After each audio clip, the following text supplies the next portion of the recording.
Hello everyone and welcome back to the Horror Hut.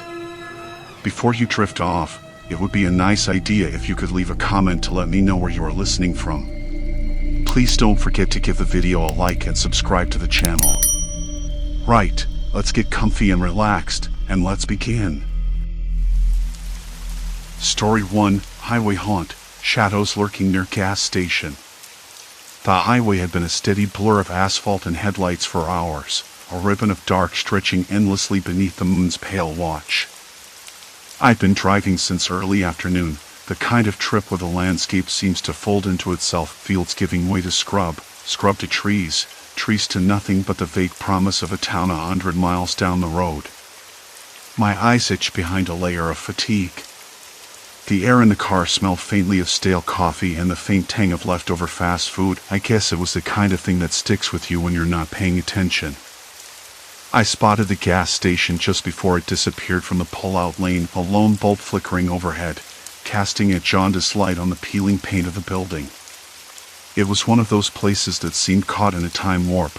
The gas pumps rusted and long past any kind of modern upgrade, the sign above the door half illuminated, Castle's Gas and Grub. I pulled off the road, tires crunching on the gravel, and killed the engine. The night was quieter here, but only just. Somewhere in the distance, a dog barked, a sharp yip that snagged the silence for a moment before fading away. The air smelled of dry heat and something else I couldn't place. Not quite smoke, but close enough to make my throat tighten. Inside, the fluorescent lights buzzed overhead. The clerk was a man who looked like he'd been standing behind this counter longer than the station had been open. He was thin, with a scraggly beard and eyes that darted around like they were trying to track something invisible. His name tag read Eddie, though I wasn't sure if that was a given or a nickname. I could already tell he wasn't one for small talk. "Gas?" he asked, voice low and gravelly. "Yeah. And maybe a soda," I said, glancing at the cooler. The air conditioning inside the store was a relief from the thick heat outside. Eddie nodded but kept his eyes on the door, like he was waiting for someone. Or something. As I picked out a bottle of root beer, I noticed the shelves were stocked with the usual fare: chips, candy bars, a few cans of something that smelled oddly metallic. I touched the label on a bag of peanuts, feeling the rough cardboard wrapper between my fingers. The place had the faint mustiness of an old basement, the kind that seeps into your clothes and doesn't quite come out no matter how long you wear them. When I stepped up to the counter, Eddie leaned forward, lowering his voice so that only I could hear. "You shouldn't stay here long," he said, eyes sharp. "Got a group hanging around just outside. Homeless, I reckon. Been prowling near the highway for a few nights. Desperate types." I blinked, caught off guard by the sudden seriousness. "Really?" "I haven't seen anyone. Well, they don't like to show themselves too much in the daylight. Night's their time. They're looking for more than just a warm place." His gaze flicked to the window, where the shadows pooled just beyond the weak glow of the station's lights. I swallowed, a dry lump rising in my throat. Should I leave? Yeah. The thought chilled me to the bone. "Now," he said, voice dropping to a whisper. "Don't wait around." The words hung in the air, heavy and urgent. I felt the hairs on my arms prickle, the temperature in the room shifting. It was like the night itself was pressing against the windows, waiting. I paid and stepped back outside, the heat hitting me like a wave. The parking lot was empty except for my car, the gravel crunching underfoot. The distant sound of a car approaching made me glance down the highway. A semi-truck rumbled past, its headlights momentarily blinding. Then silence again. I climbed into the driver's seat, fingers lingering on the steering wheel. The gas station lights flickered once more, and I caught a movement near the edge of the property, a shadow slipping behind a cluster of bushes. My breath caught, and I blinked hard. Maybe it was nothing. Maybe I was just tired. but Eddie's warning echoed in my mind. Desperate types. Probing the night. I fumbled with the key, trying to shake the sense of unease that had settled over me like a second skin. As I pulled back onto the highway, the station shrinking behind me, I couldn't help but glance in the rearview mirror. For a moment, I thought I saw a figure standing just beyond the reach of the yellow light, watching. The road stretched out ahead, dark and endless. And somehow, I felt like the real danger wasn't behind me. It was something I hadn't quite seen yet. The radio crackled softly, a faint static breaking the silence that had grown too heavy. My grip tightened on the steering wheel, knuckles pale in the dim glow of the dashboard. Every mile seemed to stretch longer, the trees lining the highway like silent sentinels, their shadows weaving a tapestry of mystery and menace. I tried to focus on the road ahead, but the feeling of being watched clung stubbornly to my skin. Ahead, a flicker of movement caught my eye, too quick to be a deer, too deliberate to dismiss. Heart hammering, I slowed slightly, scanning the roadside. Nothing. Just the quiet hum of the night and the persistent hum of unanswered questions pressing down on me. I kept driving. I pulled off at the next exit, a small town marked only by a faded sign and a scattering of dimly lit storefronts. The air was colder here, sharper, carrying the faint smell of wet earth and something else, something metallic and sour I couldn't place.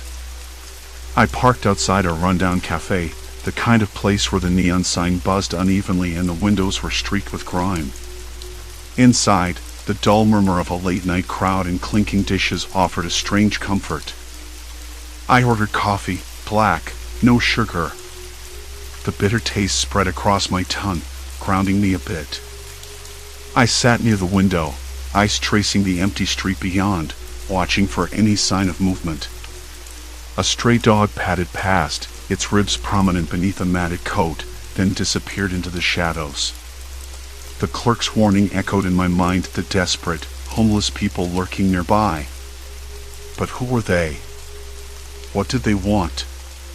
And why had the clerk seemed so convinced I needed to leave immediately? I pulled out my phone, but no signal. Typical for this stretch of nowhere. My fingers tapped against the screen, frustration building. I thought about the clerk again. He'd said something else, something about a plan, something he seemed almost afraid to say aloud. I'd brushed it off at first, but now it settled like a stone in my stomach. He knew more. The cafe door swung open, and a cold gust swept inside. A group shuffled in, 3 or 4 people, layered in worn clothes, faces half hidden beneath hoods and scarves. Their eyes flicked around nervously, resting briefly on me before turning away. I didn't want to stare, but I couldn't stop myself. There was something deliberate in their movements, a tension that didn't belong to casual strangers passing through. One of them, a woman, maybe in her 30s, with sharp eyes, caught my gaze. She said nothing, just held it. For a moment, I wondered if she recognized me. Or maybe she knew why I was here. My throat tightened. I looked away, pretending to study the chipped paint on the window frame. I wanted to ask the cafe owner about them, but he was nowhere to be seen. The place felt emptier now, like everyone had slipped out the back door. The hum of the neon sign mixed with the faint buzz of an old refrigerator, creating a low, unsettling drone. The coffee warmth was fading fast. I stepped outside, the night hitting me like a wall, cold and thick. The street was quiet except for the distant bark of a dog and the occasional rustle of dry leaves skittering across the pavement. I pulled my jacket tighter around me. The sky was heavy with clouds, blotting out the stars. No moonlight to guide me. Something shifted in the shadows across the street. I caught it out of the corner of my eye, a figure moving just beyond the street lamp's reach. I blinked, and it was gone. My breath came shallow and fast. I glanced back toward the cafe, but the door remained closed. No sign of the group. Maybe I'd imagined it. But then the phone vibrated in my pocket. A text. From an unknown number. Don't trust the clerk. Cold sweat prickled at my temples. I pulled the phone out, heart hammering. The message was brief. No signature, no explanation. Just those 4 chilling words. I looked back down the road, the empty highway stretching into darkness. It wasn't just a homeless group I needed to worry about. It was the clerk's knowledge, his silence, his fear. Something he wasn't telling me. Something that made him want me gone before nightfall. My hands trembled. The wind picked up, carrying a faint, acrid smell, burnt rubber, maybe, or something worse. I could almost hear whispers on the breeze, urgent, warning. I knew I couldn't stay in one place. Not here. Not with the night closing in. But where to go? The road behind me felt like a trap, the road ahead swallowed by shadows. I was caught between 2 unknowns. And somewhere, just out of sight, the real danger was waiting. Watching. Planning. I slid back into the car, the seatbelt clicking into place, feeling heavier than before. The engine roared to life, but this time, the headlights seemed dimmer. As I pulled onto the highway, I realized that the night was no longer just a backdrop. It was a gathering storm. And I was right in the middle of it. The radio crackled, static tearing through the silence like a warning. I reached over, turning the dial, but all I got was a low, guttural hum. No music, no voices, just that eerie interference. My knuckles whitened on the steering wheel as the road stretched out, a ribbon of black beneath the pale moonlight barely filtering through the overcast sky. Every shadow seemed to twist, morphing into shapes just beyond my peripheral vision. Ahead, a faint glow flickered, taillights? Or something else? I hesitated, heart hammering, the instinct to flee battling the need to press on. The glow pulsed rhythmically, almost like a heartbeat, drawing me closer despite the pit growing in my stomach. Then, a figure stepped onto the road, silhouette sharp against the dim light. I slammed the brakes, the tires screaming in protest, but the car shuddered to a stop mere feet away. The figure didn't move or speak, just stood there, still as the night itself. My breath hitched. This was at the moment when the unseen became unmistakably real. The storm wasn't just around me now. It was inside, alive and watching. The figure on the road didn't move. I swallowed, trying to clear the sudden dryness in my mouth. The glow ahead, the taillights, flickered again, erratic like a candle struggling against a draft. Something about the way it pulsed felt deliberate, almost. Deliberate. Calculated. My heartbeat slowed, then quickened, a confusing rhythm that I couldn't place. I was caught between the instinct to run and the stubborn pull to understand. Then the figure shifted.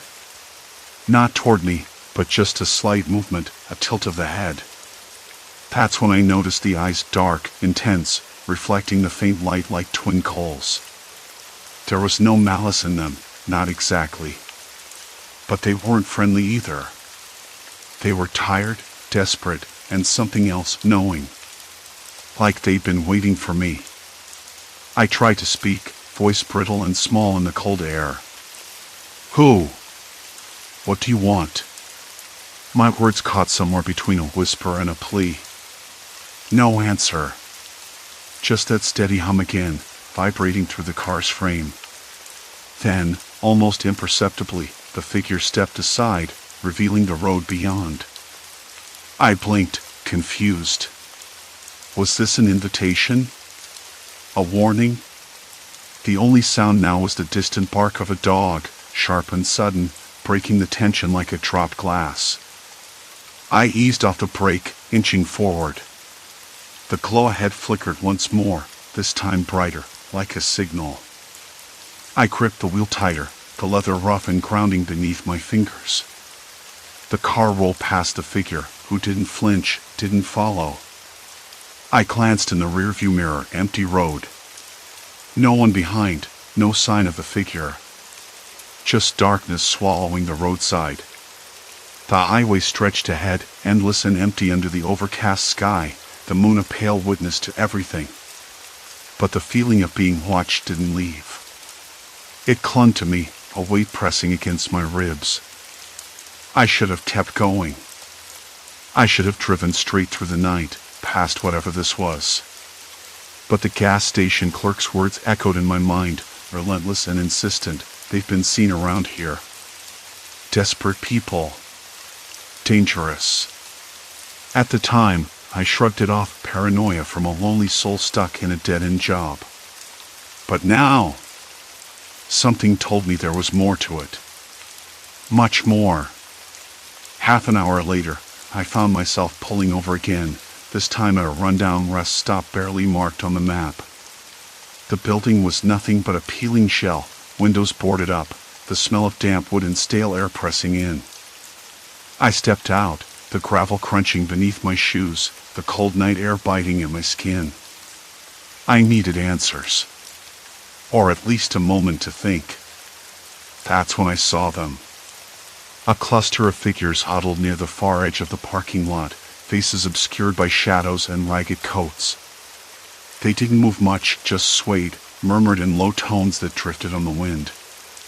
My stomach tightened. The group from the clerk's warning. Homeless, yes, but something about them felt wrong, not the usual lost souls you pass on the street, but something sharper, more focused. I wanted to turn away, to get back in the car and pretend none of this was real. But then, a voice cut through the night from the rest stop's darkened entrance. You shouldn't be here. The gas station clerk stepped out from the shadows, eyes glinting with a mix of fear and something darker. They're not just hungry or cold. They've been planning. Watching. Waiting for the right moment. I blinked, trying to process his words. Planning what? He hesitated. Looked around, then leaned in close, voice dropping to a whisper that sent chills through me. They want control. Not just scraps or shelter. Control of the road, the people who pass through. They've been desperate for too long. And desperation makes people dangerous. A chill ran down my spine, colder than the night air. I wanted to ask more, to understand how he knew, but the look in his eyes warned me off. He wasn't just scared, he was invested. Like this wasn't the first time he'd faced them, like he'd been part of this grim dance longer than I realized. The figures in the distance stirred, shifting closer to the building's edge. The clerk's gaze flicked toward them, sharp and urgent. You can't stay. Not here. Not tonight. But I was already rooted to the spot, the weight of the situation pressing down. The road behind me was dark and empty, but somehow it felt like there was no escape anymore. Every direction seemed to narrow, closing in like the walls of a trap. Why me? I finally asked, voice barely audible. Why tell me all this? His eyes locked with mine, steady and unflinching. Because you're already part of it. Whether you like it or not. The meaning hit me like a fist. I was no longer a stranger passing through. I was caught in something bigger, something I couldn't outrun. The gas station, the figures, the hum on the radio, it wasn't coincidence. It was a web, and I was tangled in the middle. Behind me, the figures stepped forward, their murmurs rising into a low chant, not loud enough to understand but heavy with purpose. The night thickened, and the flickering glow from the road pulsed again, steady, relentless. I glanced back to the clerk. What do they want from me? He exhaled slowly, eyes distant. Everything. And nothing. The words didn't clarify, they only added to the suffocating sense of doom settling over the rest stop. I wanted to argue, to fight, to run, but the truth was clear. The road ahead was gone. The past was a fading line in the dust. I'd crossed the point of no return. The night closed in. The hum grew louder, matching the pounding in my chest. Outside, the figures moved with purpose, shadows merging into one.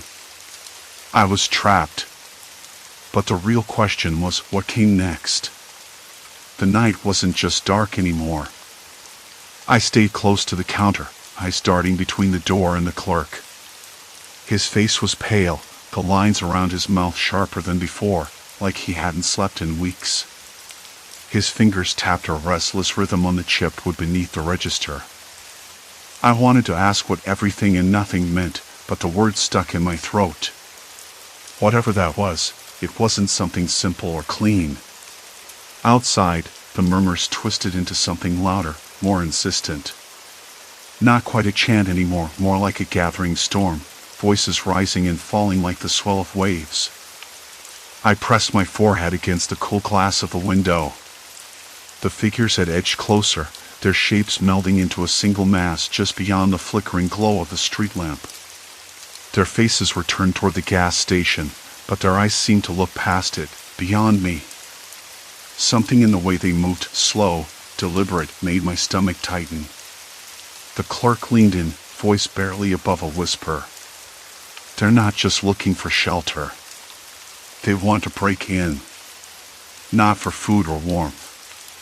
For control. His eyes scanned the room, as if expecting the shadows to leap at him.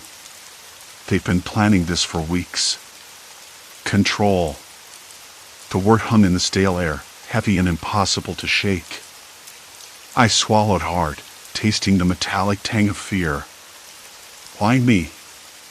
Why this place? He shook his head, frustration flickering in his eyes. You don't get it. You're part of it now, whether you like it or not. They need someone to open the door. Someone who's already inside. That was when the radio crackled sharply, cutting through the silence. The static shifted, and amid the white noise, I thought I heard a voice, faint and broken, open, open, open. I blinked. The clerk's eyes locked on mine, sharp and unblinking. You heard it too. His hand hovered near the emergency exit button behind the counter. If they get in, it's not just me or you. It's the whole stretch of road. They spread. Spread like a sickness. The thought made my skin crawl. I glanced back at the door. A shadow moved just beyond the glass, a figure stepping forward, the outline blurred by the rain that had started to fall.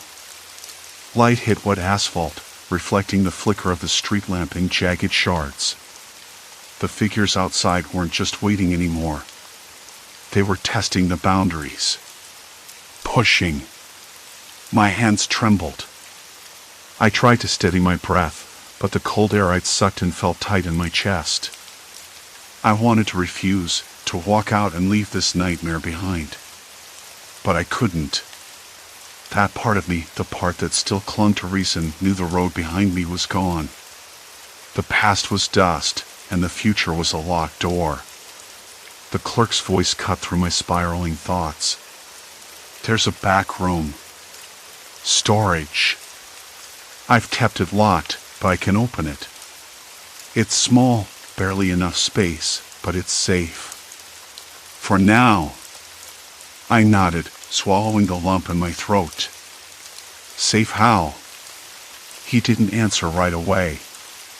Instead, he moved toward a door behind the counter, his footsteps muffled against the cracked linoleum. His hand lingered on the doorknob, hesitant. Because they don't know about it. Not yet. But they will. The door creaked open, revealing a cramped space stacked with dusty cans and boxes. The air inside was cooler, tinged with the faint scent of rust and old oil. I stepped in, the rough concrete floor biting through my soles. The clerk followed, locking the door behind us. Silence. Complete silence. For a moment, I let myself imagine the morning sun breaking through the thick clouds, the nightmare dissolving like mist. But the steady thump of footsteps and muffled voices beyond the door shattered that fragile hope. "Why are you here?" I whispered, barely audible. The clerk didn't answer. Instead, he pulled a threadbare jacket from the pile of supplies and handed it to me. "You're going to need this." I stared at the jacket, its fabric worn thin, the smell of smoke and sweat clinging to it. I wanted to ask more, but the questions dried up. Whatever was coming, it wasn't something words could fix. Then, a sudden crash from outside, the sharp crack of glass breaking. My stomach lurched. The murmurs turned into shouts, a rising tide of anger and desperation. "They're trying to get in," the clerk said, voice tight. I pressed my back against the cold wall, the rough plaster scraping against my skin. The room felt smaller, the air thicker. The hum from the radio took on a new urgency, like a heartbeat speeding up. "Why do you know all this?" I demanded, voice trembling. "How do you know what they're planning?" He looked at me then, eyes dark and unreadable. "Because I've been waiting for it. For them. For this moment. And because sometimes, the monsters you fear aren't the ones outside the door." That hit harder than any shout or crash. I swallowed again, the taste bitter and metallic. The clerk's words weren't just a warning, they were a confession. Outside, the pounding grew louder. The lock on the door rattled under repeated force. I could hear breaths, ragged and desperate, pressed against the thin wood. I closed my eyes, trying to make sense of the chaos swirling around me. Then a voice, low, urgent, unmistakable, cut through the noise. "Open up. We don't want to hurt you. Just open." I opened my eyes and looked at the clerk. His face was calm now, eerily so, as if he'd been waiting for this moment all along. "Open it," he said softly. My hand shook violently. "No! I'm not opening that door."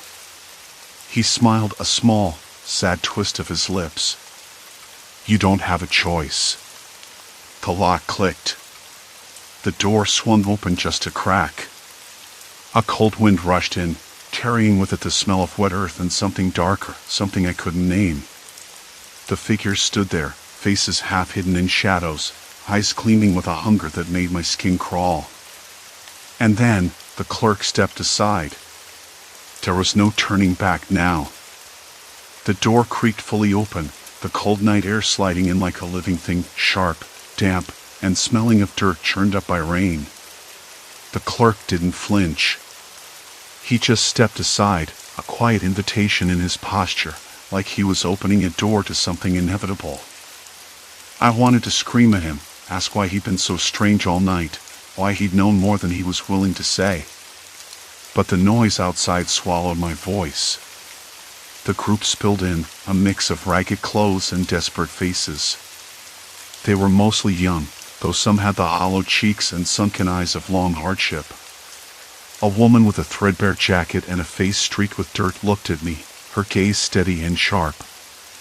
I caught a glimpse of something in her eyes, not menace, but exhaustion, a kind of pleading. It was like they were all waiting for permission or for a reason to break free from whatever had held them outside in the cold. Still, the sense of danger didn't come from them. It came from the clerk. He moved behind the counter, his hands flat on the chipped surface, and spoke in a low voice to someone nearby.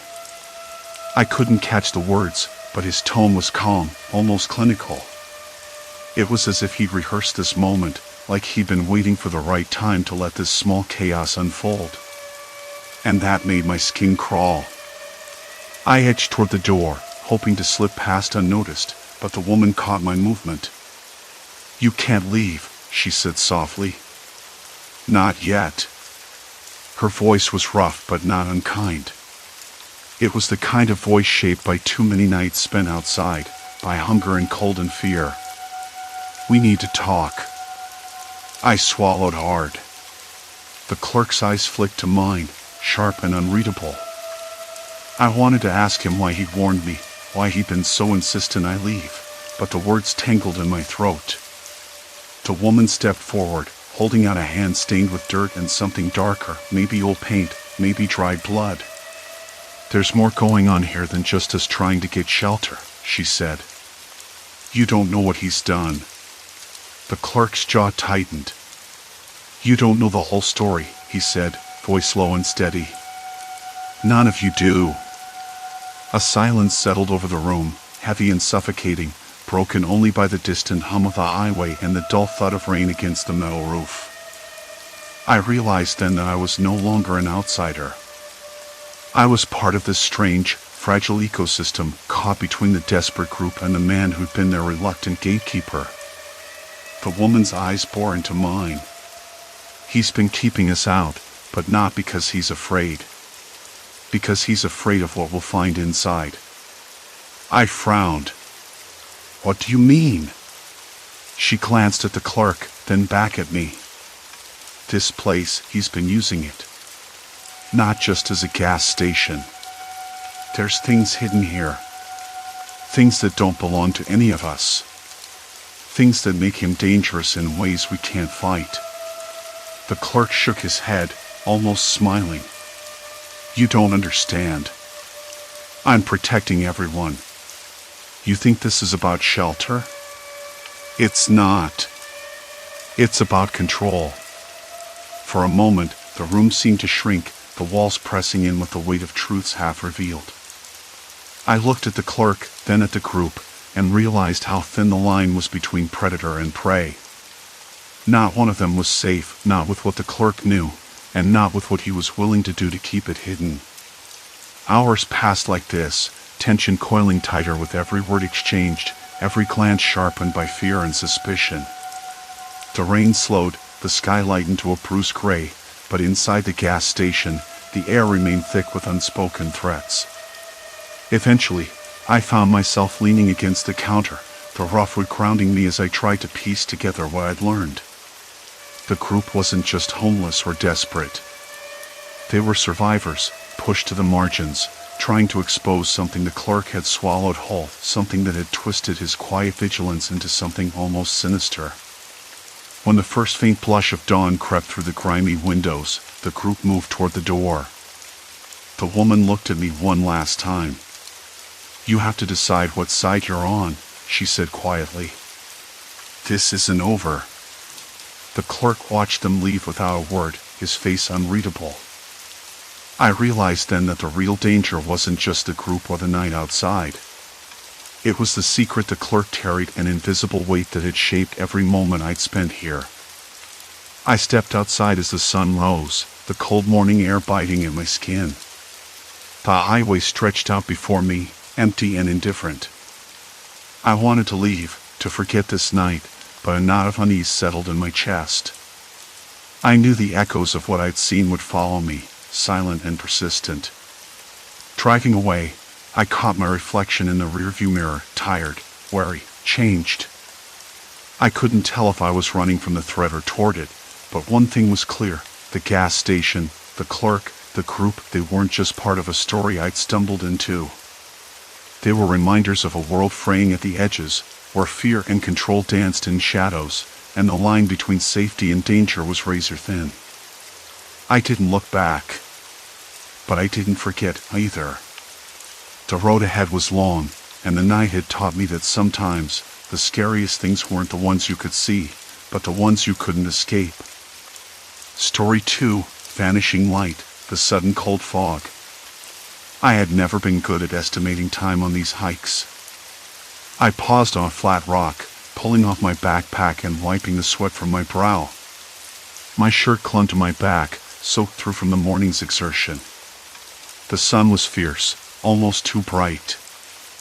I shaded my eyes and looked up at the sky. Blue, clear, no hint of clouds. Perfect day. I told myself that at least 10 times as I pulled out my water bottle and took a long swallow. The cold water was a relief, but I could taste the dust on my tongue. Halfway there, I muttered, though it felt more like an encouragement than a fact. I glanced at my watch, just past noon. If I kept this pace, I'd reach the cabin by late afternoon. Plenty of time to settle in before nightfall. I slung the pack back on and started moving again, boots crunching on dry leaves and twigs.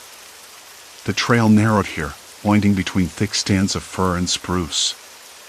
The forest floor was littered with last season's needles, soft but dry. The smell shifted subtly, something wetter, colder. I stopped again, sniffing the air. Fog? No, that didn't make sense. The sun was still beating down. I shook my head. Maybe I was imagining things. Fatigue plays tricks on you out here. Still, the temperature was dropping. I zipped my jacket halfway up, the sudden chill biting through the fabric like an unexpected wind. My breath came out in little puffs. Odd. I glanced around. The trees looked the same, the trail no different. But everything felt quieter. Too quiet. It was then I heard the first sound. A faint crack, like a branch snapping, off to my right. I froze. The forest held its breath with me. I waited, heart thudding so hard it felt like it might burst through my ribs. Nothing else. No rustling, no footsteps, just silence. I cursed under my breath. Probably a deer or a squirrel. I've been spooked by worse. I took a few steps forward, trying to shake the unease crawling up my spine. The sunlight was dimming, almost as if a cloud had passed overhead. But the sky was still blue, right? I looked up again. No clouds. No shadows. Just a kind of haze creeping in from the east. Thin, but spreading fast. I stopped. The air felt colder now, colder than before, like the kind of cold that seeps into your bones without warning. My fingers tingled, and I rubbed them together, hoping for warmth. The scent of damp earth replaced the dry pine, a musty smell like what leaves left to rot. It was out of place here, so far from the river. I glanced over my shoulder, half expecting to see fog rolling down the hill behind me. Nope. Just the trail disappearing into the trees. I started walking again, quicker this time, feeling a growing knot of tension tighten in my gut. The fog, or whatever it was spreading, thickening around the trunks of the trees. I could barely see a few feet ahead now. The sun was gone, swallowed by this creeping cold. My breath came out in steady little clouds, and I hunched my shoulders against the chill. I told myself to stay calm. It was just weather shifting. Happens all the time in the mountains. No big deal. But the weirdest part was that the fog didn't feel natural. Not like the mist you get when morning dew meets sunlight. This was sharper, colder, almost deliberate. Like someone had poured a bucket of cold water over the world and left it to freeze solid in place.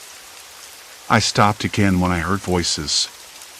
Low, muffled, almost indistinguishable. I couldn't make out words, just the cadence of conversation. I held my breath, straining to listen. My skin prickled with that familiar, slow-burning dread. The voices were close, too close, and coming from the left, where the trail veered into a small clearing I hadn't seen on the map. I debated turning back. But the thought of retracing my steps through this fog in this cold felt worse. I wasn't sure I even wanted to be anywhere else. Hello? My voice sounded small, swallowed by the thick air. No answer. Just that low hum of voices, like a radio playing somewhere far away, but distorted and cracked. I took out my phone. No signal. Of course. The mountains always killed reception.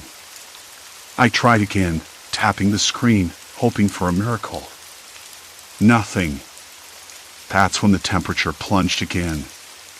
My teeth chattered involuntarily. The fog thickened until I could barely see my hands in front of me. The voices stopped. Silence. Complete silence. I was starting to feel disoriented. The trail seemed to twist beneath my feet, the familiar landmarks swallowed up. I reached out to touch a tree, rough bark against my palm, cold and damp.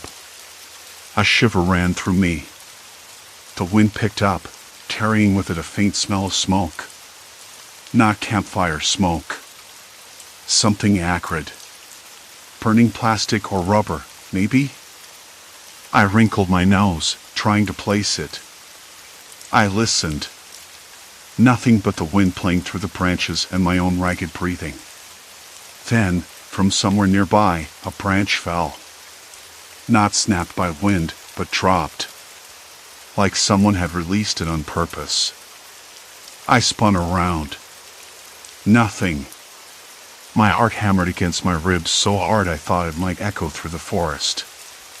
I tried to tell myself it was just nerves, that I'd been out here alone before, and it had never felt like this. But it did. I took a shaky step forward, squinting through the fog. The trail was gone. Where the path should have curved left, there was only white nothingness. I reached again toward the trees on my right, but the trunks seemed to lean in, close enough to touch. I felt trapped. The sun had been blazing minutes ago, now this freezing fog had rolled in, thick and suffocating. I couldn't shake the feeling that someone was watching me. Someone who wanted me to stay right where I was. I swallowed hard. There was a crackle behind me, soft but deliberate. I whirled around. Nothing. Just fog. And the sound of footsteps. The footsteps stopped. I wanted to call out, to break the quiet, but my voice stuck in my chest, raw and uncertain. Instead, I shifted my weight, the crushed leaves beneath my boots crackling just loud enough to feel like a betrayal.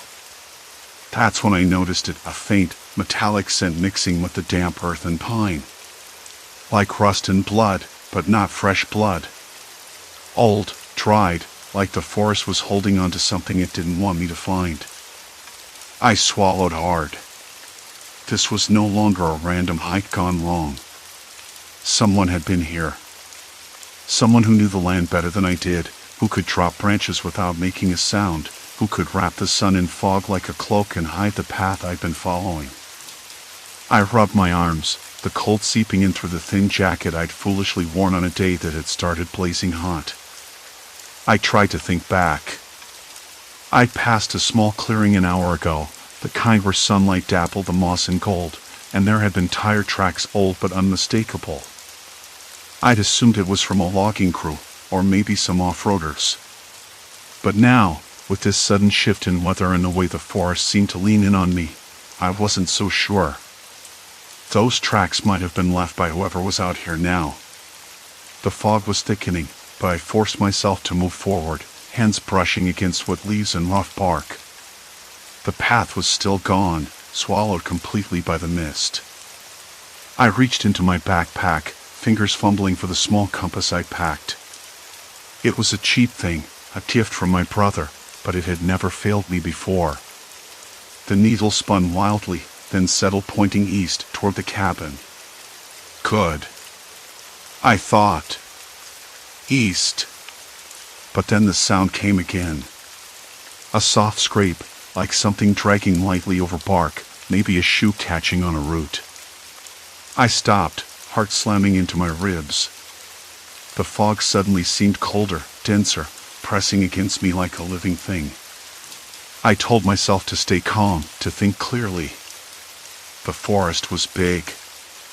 I was small. And whatever was out here had to be human. I called out, voice rough and low, "Hello? Is someone there?" No answer. Only the faint rustling of leaves and the distant call of a hawk, sharp and mournful. I stepped forward, trying to keep my voice steady. "Look, I don't want any trouble." I'm just trying to get to the cabin." There was a pause, long enough for me to doubt my own words. Then a voice floated through the fog, low and deliberate, just beyond the reach of sight. "You shouldn't be here." I froze, the words sinking in like icy water. The voice wasn't threatening, exactly. No anger. No malice. Just warning. A soft, cold echo that seemed to come from everywhere at once. "Who's there?" I asked, swallowing the lump in my throat.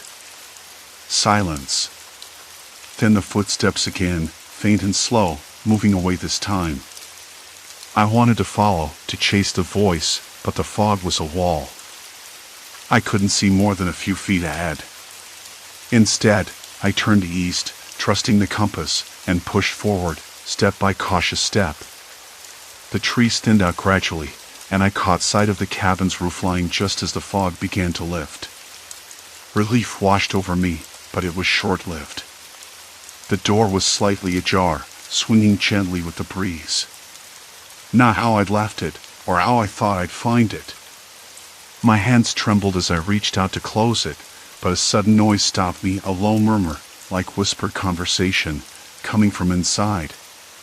Two voices, calm but urgent. I pressed my ear to the rough wood, straining to catch the words. "Did you see her?" "Not yet." "She's close, though. The fog's our friend. She's not leaving this time." I stepped back, heart pounding so loudly I was sure they heard it. The realization hit me full force. I wasn't just lost. I was being hunted. I needed to think fast. Running blindly would only lead me deeper into whatever trap was set. But staying meant waiting for them to make the next move. I scanned the perimeter. The cabin was old, weathered, but solid. Windows with cracked panes, a porch sagging on one side.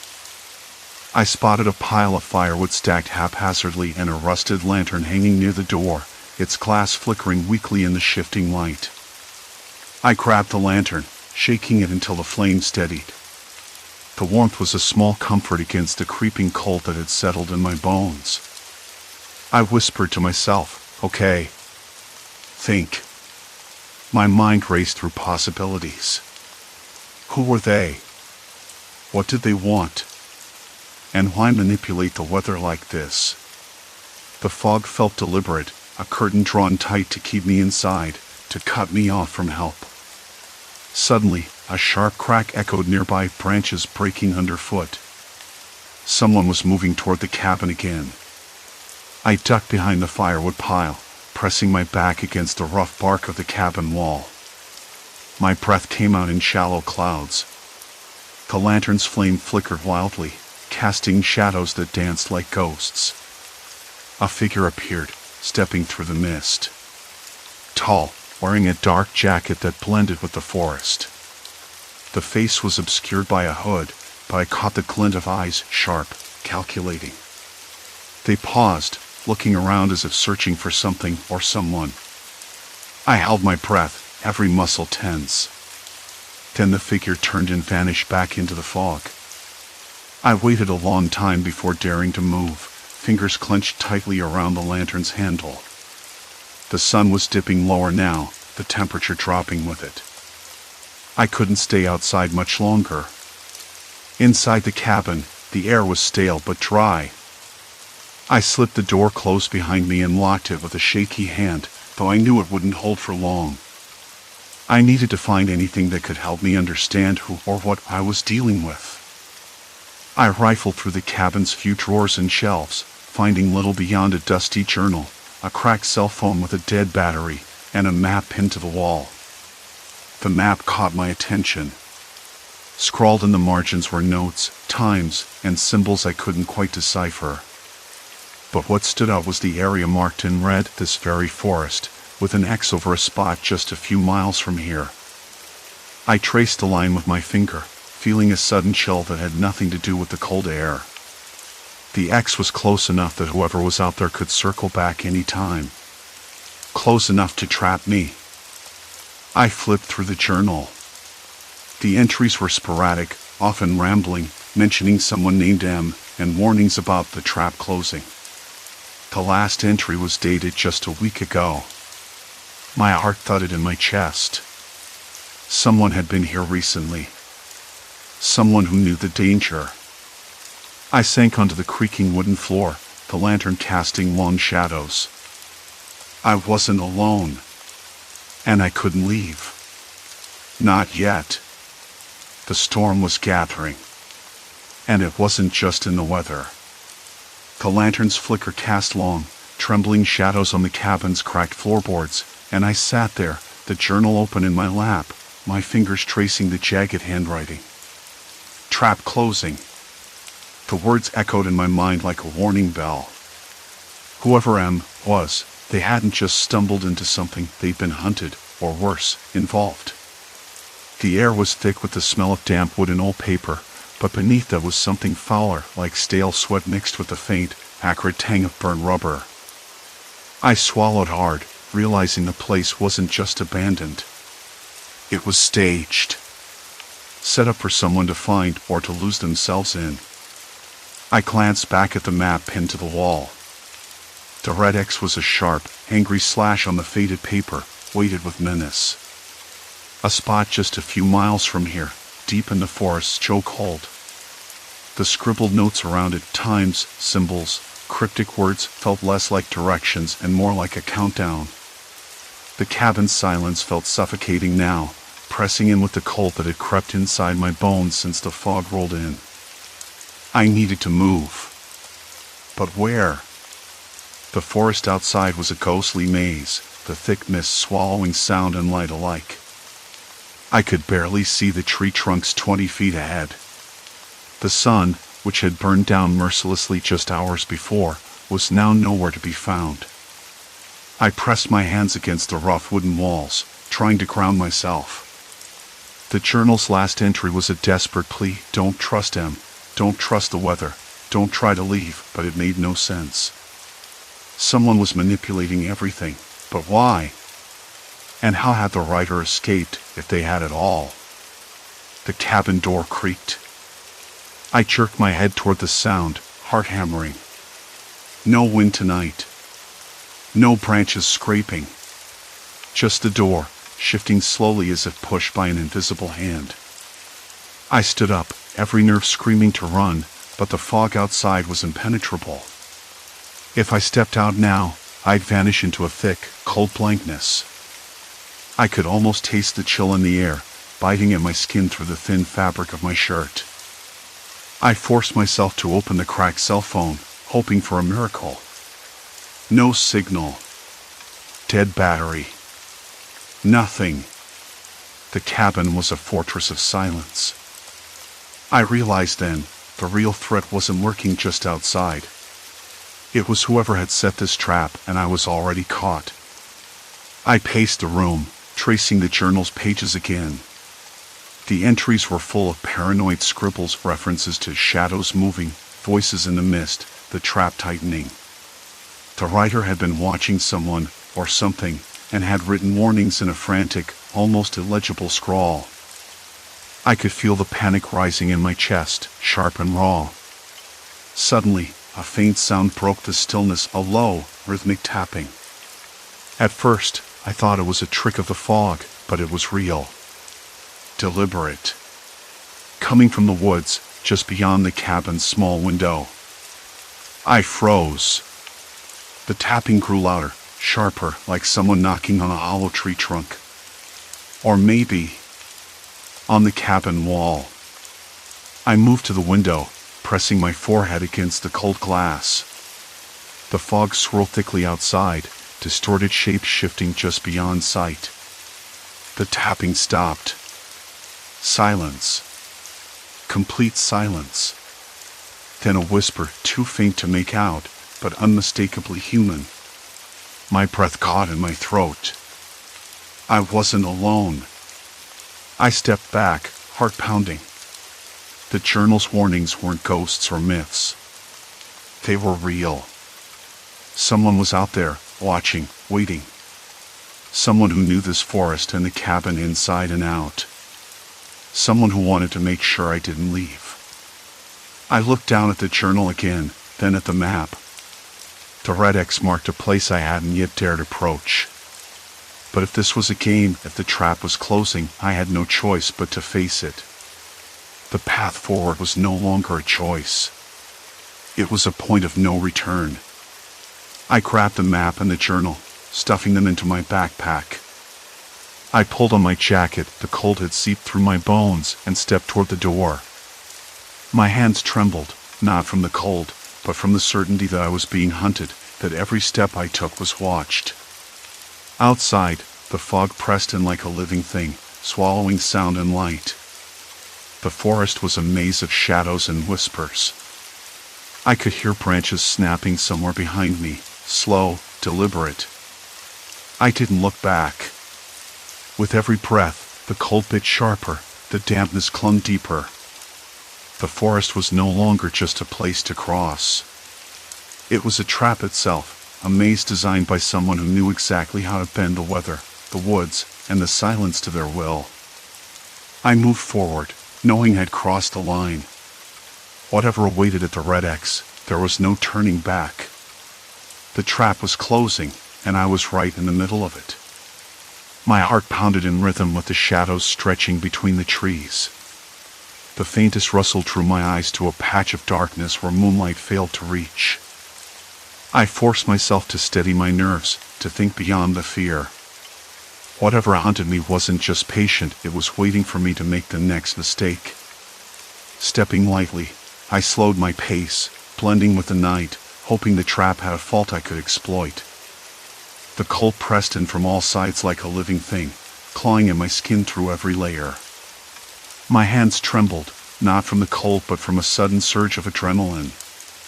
I wasn't imagining this. I couldn't be. The weather had changed impossibly fast. One moment the sun had been baking my neck, the next the temperature had plummeted, and now the fog clung like wet wool. It was deliberate. Someone was orchestrating all of this, twisting the environment to trap me. But who? And why? The question spun in my head, frantic and unanswered. I swallowed hard, tasting the metallic tang of tension on my tongue. There was no sign of the red X anymore, no trail markers, nothing but the oppressive gray that blurred my vision and the endless maze of trees. My breath steamed in the cold air, each exhale a ghostly wisp fading too quickly. The wind shifted, carrying a faint scent of pine mixed with something else. Smoke? No, that was wrong. It smelled acrid, like burnt rubber or chemicals. I wrinkled my nose, uneasy. Who's there? I called out, my voice a brittle crack against the silence.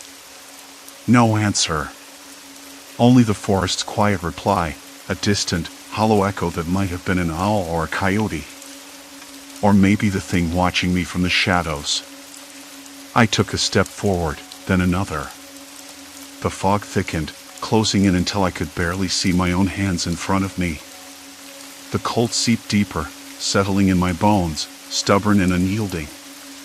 My legs felt like lead, every movement a battle against the creeping numbness. I wanted to stop, to find shelter. But where? The cabin was supposed to be just ahead, a refuge. Instead, it had become a mirage, swallowed by the mist. Suddenly, a flicker of light blinked between the trees. A flashlight?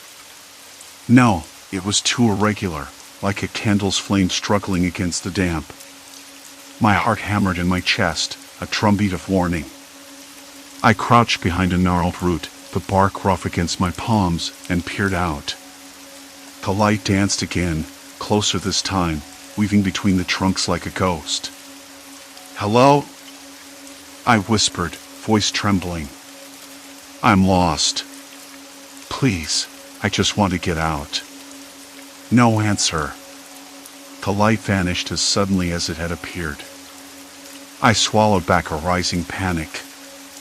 This wasn't accidental anymore. Someone was here. watching me, playing with me.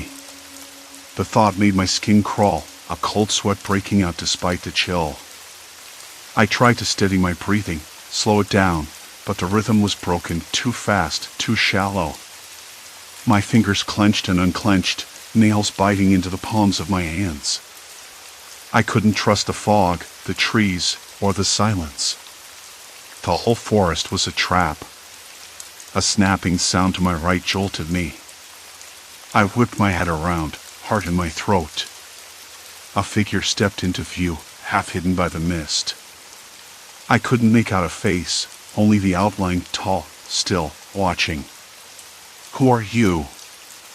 I demanded, voice louder now, shaking but firm. "What do you want?" No reply. Just a faint rustle of fabric as the figure moved closer, slow and deliberate. My mind raced, searching for a way out.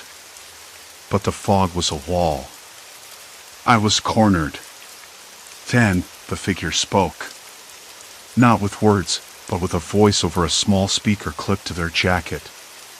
Distorted, mechanical, but unmistakably human. "You shouldn't have come here," it said. "It's not safe." I swallowed, heart pounding so hard it felt like it might burst through my ribs. "Safe? What do you mean?" "I just want to leave." The speaker crackled.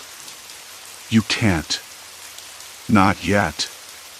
A shiver ran down my spine, colder than the fog itself. The figure took another step forward. I could see now a pair of gloves, black and worn, and the faintest shimmer of sweat on their brow. "Why are you doing this?" I asked, voice barely above a whisper. The figure paused, then the speaker buzzed again. "Because no one should find this place.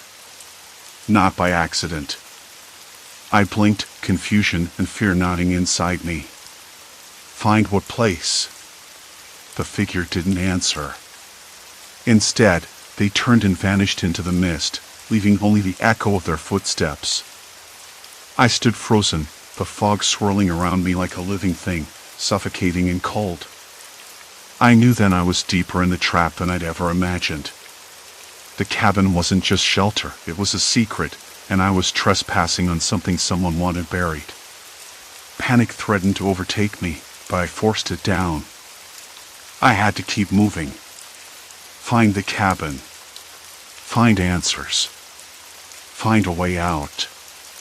The forest seemed to close tighter with every step, the fog thickening until the world was nothing but gray. My boots squelched in wet earth, the smell of decay and damp moss filling my nostrils. Somewhere nearby, water dripped steadily, a slow, relentless ticking that sounded like a countdown. Then, a sound. Not footsteps this time. A low humming, almost imperceptible, like a distant engine or maybe the buzz of a generator. It was faint, but it gave me hope. The cabin had to be close. I pushed forward, limbs aching, lungs burning, senses stretched to their limits. The fog thinned just enough to reveal the outline of a structure ahead, dark and squat against the night. Relief was immediate and overwhelming. But as I stepped closer, a sharp metallic scent filled the air. Not fresh or welcoming. Something old, rusted, and bitter. The door was ajar, swinging slightly on cracked hinges in the cold wind. My fingers brushed the rough wood, splintered and damp. Inside, the faint hum grew louder, accompanied by the click of a switch. Light flickered on. The room was small, cramped, with outdated furniture covered in dust and a layer of frost. On a table sat a radio, static buzzing faintly through the speakers. The walls were lined with maps, some marked with red circles and X's, the very same symbols I'd seen on the trail. I stepped inside, heart pounding, and the door slammed shut behind me. The temperature dropped further, the fog seeping in like smoke through the cracks. I was trapped. Then the radio crackled to life, a voice cutting through the static. "You made it." I spun around, searching for the source. The voice was calm, almost amused. But it was everywhere, coming from the speakers, the walls, the very air. "I'm sorry you had to find out this way. But now that you're here, there's no turning back." My breath caught. The trap had closed. The game was no longer just about survival, it was about knowing too much. And I wasn't sure I wanted to know the rest. The fog had finally lifted. I noticed it first when the distant pines, which had vanished hours ago into a gray blur, suddenly sharpened against the sky like a photo coming into focus after being left out too long in the rain. The sun broke through in thin, trembling rays, casting an uneven light onto the cabin's weathered wooden planks. I stood on the porch, my breath still shallow, hands trembling so badly I couldn't hold the flask steady. The cold had seeped into me, bone deep, but the sharp clarity of the air, now crisp, with the faint scent of pine resin and damp earth, was a kind of relief I hadn't dared imagine since I'd first started this damned hike. I wanted to believe I was finally free. But freedom, I realized, was more complicated than just stepping out of the fog.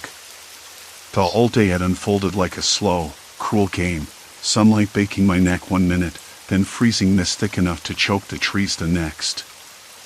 I kept thinking how unnatural it felt, as if someone was watching, turning a dial on the weather just so I couldn't find my way back. I know how that sounds. Crazy, even. But there was something in the way the fog appeared and disappeared. No natural pattern, no wind to stir it, no build-up of clouds, just sudden, deliberate shifts. I told myself it was the mountain's mood swings. Maybe it was. But I couldn't shake the feeling someone had been there, waiting in the spaces between sun and fog, tracking me. When I first saw the cabin, half buried in shadow, I thought it would be the end of it. Shelter. Safety. Instead, it was the beginning of something else, the waiting, the watching, the silence that wasn't quite empty. Inside, the air was stale and smelled faintly of mildew and old wood smoke, like the ghost of someone's long-ago fire. The floor creaked underfoot, each step a reminder that I wasn't alone here, even if no one showed themselves. I spent hours barricaded inside, listening to the shifting weather outside, trying to convince myself I was safe. But the fog had a way of pressing against the windows, thick and cold, and I could hear it whispering through the cracks in the walls. I'm not sure why I listened. Maybe it was the loneliness, or the way my mind kept looping through every detail, every shadow, every noise, every fleeting glimpse of movement just beyond the tree line. At one point, I thought I heard a voice. Not loud, just a murmur carried on the fog's breath. I pressed my ear against the wall, heart hammering, but nothing came again. Maybe it was just the wind or my imagination. I told myself that over and over. Still, I couldn't stop looking over my shoulder, expecting to see someone step out of the gray. The night was the worst. The fog thickened once more, swallowing the cabin whole, and the temperature plunged. I wrapped myself in every piece of clothing I had, but the cold wasn't just physical anymore, it was a hollow ache that settled behind my ribs. The silence was complete, except for the soft scrape of branches against the window panes. I tried to sleep, but the shadows moved too much, and I kept imagining eyes watching from the gloom. I'm not proud of it, but I talked to myself, muttering nonsense to break the silence, to convince my mind I was still in control. By morning, I knew I couldn't wait any longer. The fog was thinning, but the cold lingered, and my limbs felt like they'd forgotten how to move. I stepped outside, the rough wood of the porch cold beneath my boots, and looked back at the trail. It was faint, just a narrow line where the grass had been pressed down. No footprints. No sign that anyone else had passed this way. I took a deep breath, tasting the sharp, clean air, and started walking. Each step was slow, deliberate. The forest was quieter than I remembered, almost too quiet. No birdsong, no rustling of small animals in the underbrush, just the soft crunch of my boots on the needles and leaves. I kept glancing behind me, expecting to see the fog creeping back in, or worse, someone following. But there was only the trees. Tall, silent, and indifferent. When I finally reached the main road, the sun was high and warm again, and a car passed by, kicking up a cloud of dust. I waved my arms, shouting, and it slowed. The driver's face was kind but wary, the way people look when you show up out of nowhere, wild-eyed and disheveled, in the middle of nowhere. "Are you okay?" she asked. I nodded, swallowing hard. "Yes. I think so." She didn't press. Just handed me a bottle of water and said, "Get someplace warm. You look like you've been through hell." I wanted to explain. About the fog. The cabin. The feeling that I'd been haunted by something, someone who didn't want me to leave. But the words stuck in my throat. Maybe some things don't make sense unless you've been there. Back in town, the warmth of the cafe was almost shocking. The smell of fresh coffee, the hum of quiet conversation, it was like stepping from a nightmare into a dream. I sat by the window, hands wrapped around a mug, and let the normalcy wash over me. Yet, part of me stayed on that mountain, in the fog and cold, watching and waiting. Afterward, I tried to piece it all together. The sudden weather shifts weren't natural, I was sure of that. But no one had explained how or why. The cabin was abandoned, or so I assumed, but the signs, those subtle hints of someone else, were impossible to ignore. A cigarette butt in the ashtray, a fresh coffee cup on the windowsill, footprints around the porch that couldn't have been mine. I thought about calling the ranger station, but I hesitated. What would I say? That someone was playing with the weather to trap me? That I'd been followed through the woods by a presence I couldn't see? They'd laugh me off, probably. I might have, too, before I lived it. In the end, I decided not to go back. If someone was out there, watching, maybe it was better to let the mountain keep its secrets. The experience changed me. I'm quieter now, more cautious. I've learned that sometimes danger isn't loud or cruel, it's patient.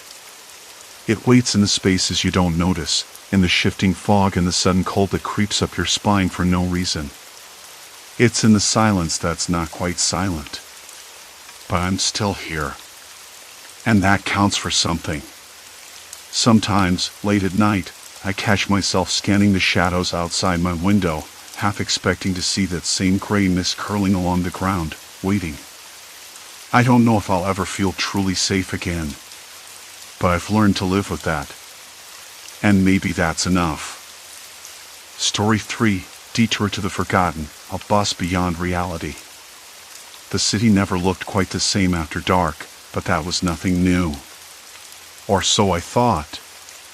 That night felt ordinary enough when I stepped onto the bus around 10. The faded vinyl seats smelled faintly of damp fabric and last week's rain, and the bus driver, a gaunt man with a tired smile, nodded as I dropped my fare into the box. I found my usual seat near the back, where the window fogged up from the night chill, and pressed my palm against the glass while watching the city blur past. The hum of the engine, the scrape of tires on wet asphalt, it was all comfort. But soon, something didn't settle right. The bus didn't turn left onto Pine Street where it always did. Instead, it veered straight, sliding past a row of shuttered shops I didn't recognize. The streetlights flickered overhead, casting long shadows that stretched like fingers across the cracked pavement. I blinked hard, rubbing my eyes. Maybe I was just tired. "Excuse me," I said to the driver without turning around. "Is this the 42 route?" He didn't answer. Not a word. His hands gripped the wheel like he was steering through a storm only he could see. The bus rattled along, past buildings with peeling paint and windows boarded up haphazardly, some with graffiti tags that looked fresh, others faded into nonsense. I leaned forward, trying to catch a glimpse of a street sign. Where exactly are we? I asked again, voice low in case I was imagining things.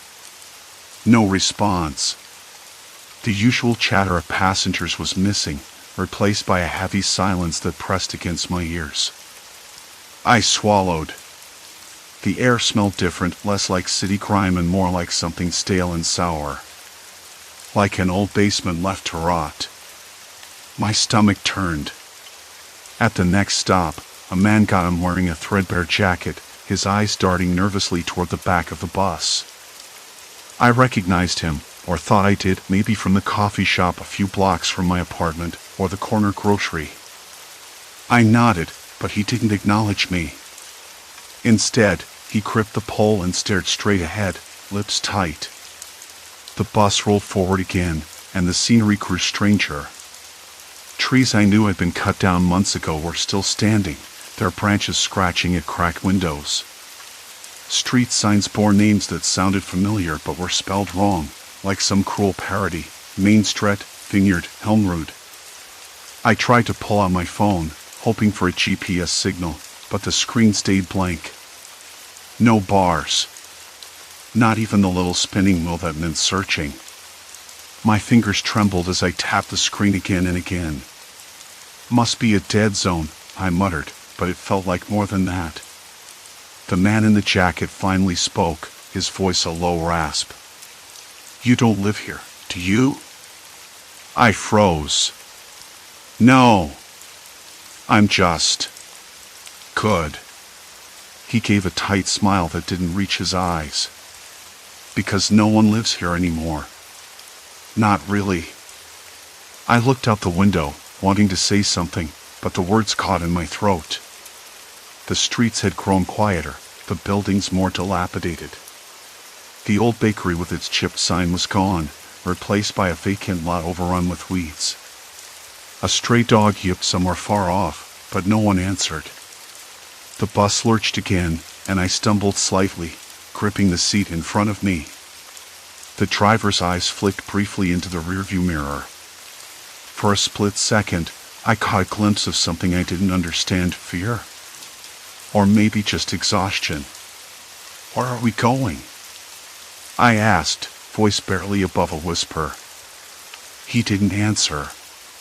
Instead, the bus accelerated, taking a sharp turn down a narrow alleyway squeezed between two crumbling brick buildings. The walls closed in so tightly I could almost reach out and touch them both at once.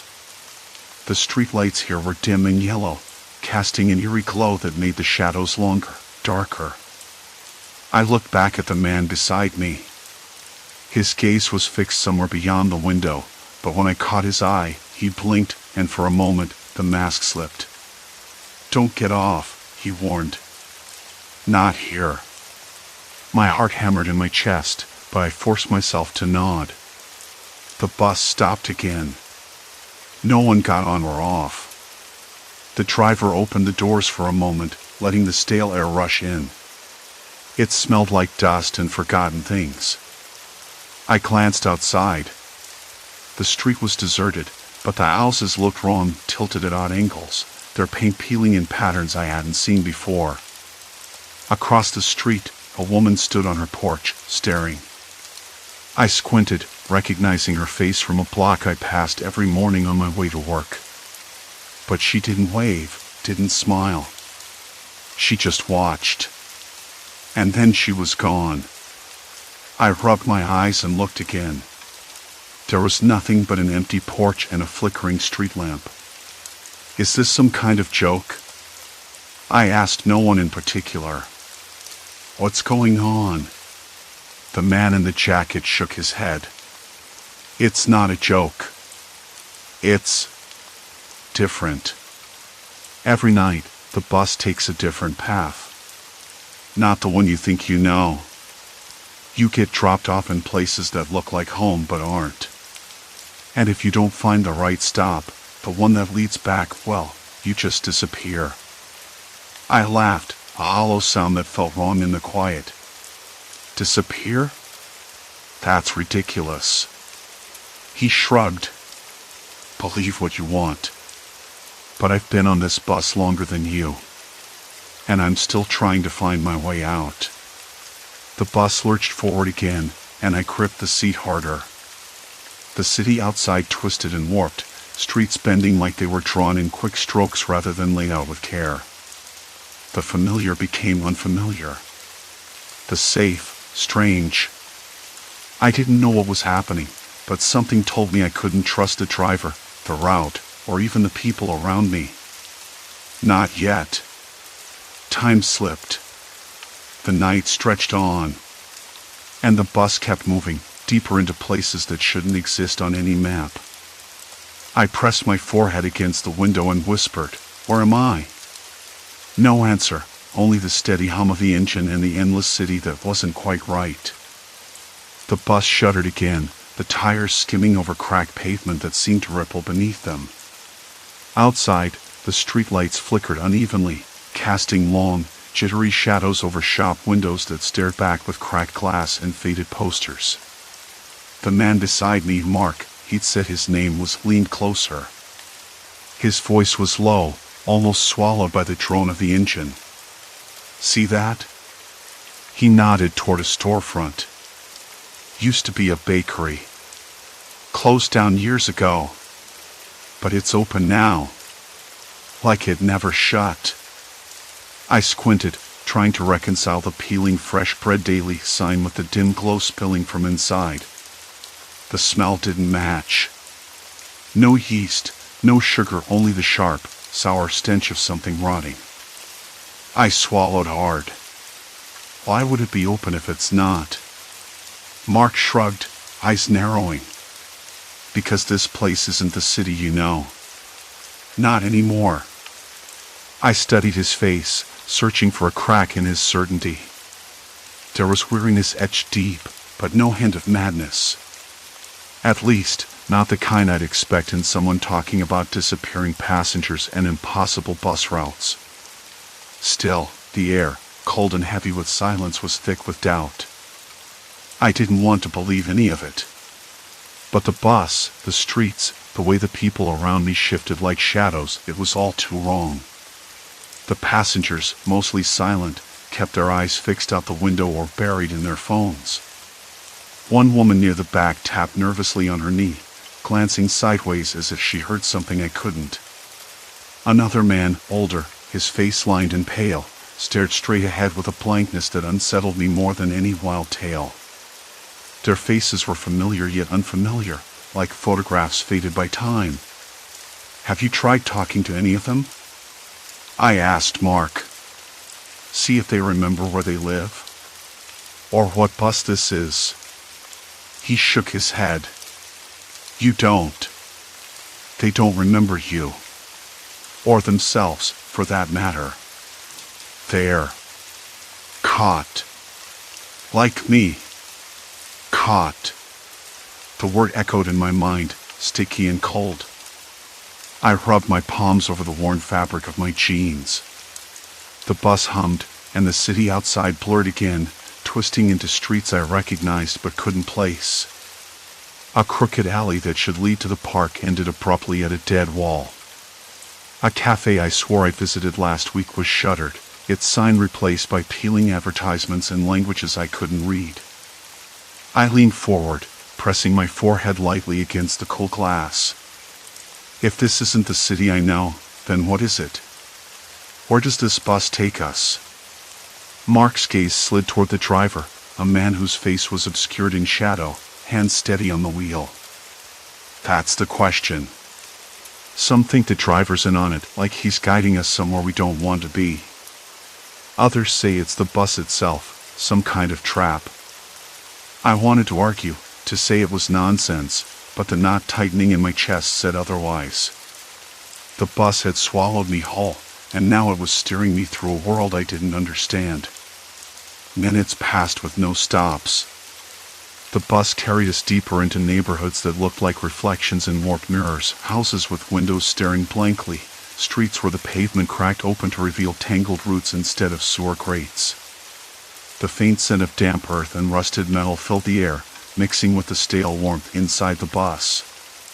Mark tapped his phone, fingers trembling slightly. "I've been tracking the bus routes for weeks now. No pattern. Every night it changes, drops us off somewhere new. Somewhere off the map. Why keep writing it, then?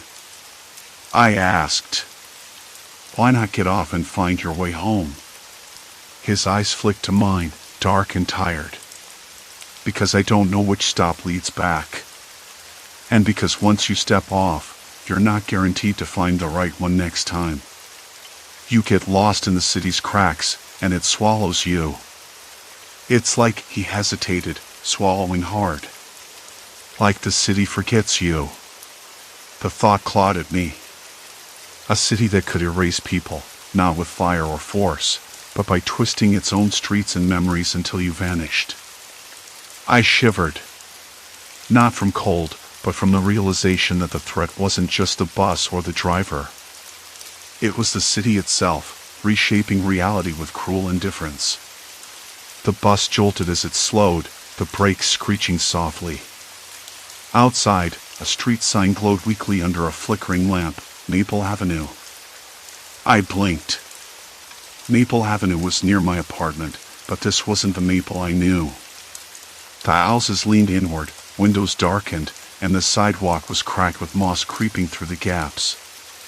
"We're here," Mark said quietly. I forced myself to stand, knees unsteady. The bus door hissed open, and a cold breeze swept inside, carrying the scent of wet leaves and something metallic. The street was empty except for a figure standing across the road, a man in a dark jacket, his face hidden by the shadow of an old baseball cap. "Do you know him?" I asked, heart thudding. Mark shook his head. "No one I've seen before. I wish I were making this up." The man didn't move. Just stared. I swallowed again, the metallic tang in the air thickening, like iron on my tongue. "Maybe this is the stop," I said, voice barely audible. "Maybe this is the way out." Mark hesitated. "Or maybe it's another trap." I looked down the street. The buildings seemed to lean closer, the shadows pooling like ink. The man took a step forward. "Wait," I whispered, but it was too late. The bus door slid shut behind me. The man's face lifted slowly, catching the dim streetlight. His eyes were empty, unreadable. He smiled, a thin, slow curl of lips that didn't reach his eyes. I stepped back, heart hammering, senses sharpening. The night felt colder now. The streetlights flickered again, and the city shifted once more. I had no idea where I was anymore. And the bus was gone. The streetlights sputtered, casting long, trembling shadows that swallowed the cracked pavement. The bus had disappeared. No rumble. No fading taillights. Just emptiness where it had been. I glanced down the street, trying to orient myself, but the buildings leaned in too close, like they were eavesdropping. The air smelled stale, a mix of damp brick and something sour, like rotting fruit left too long on a windowsill. I wanted to run, but my feet felt glued to the spot. "Who are you?" I said, voice cracking. The man's eyes flicked toward me briefly, not with recognition but with something colder, detached, like he was watching a bug trapped in a jar. "Looking for the way out?" he asked, voice low and unsteady, like he'd been holding his breath a long time. I nodded, though it felt useless. "Yeah. The last stop, I need to get there." His smile stretched thin. "You don't know where that is anymore, do you?" I opened my mouth to argue, to say I could find it, but the words stuck. I didn't know where I was. The street was wrong. The people were wrong. Even time felt fractured, like the night had swallowed the usual rules and spat out something else entirely. Behind him, the street flickered again. Something about the edges of the buildings wavered, like heat rising from asphalt on a summer afternoon, except it was cold. My skin prickled, hair standing on end, and I realized I was breathing shallowly, chest tight. "Why are you here?" I asked, stepping back. What is this place? He shrugged, but it wasn't casual. It was like a gesture heavy with meaning, as if surrendering to the absurdity of it all. It's not a place. Not really. It's what's left when everything you know is taken away. When the city forgets you. I blinked, trying to process that. Forgets me? Yeah. He looked down the street, past me. You think you're just riding the bus.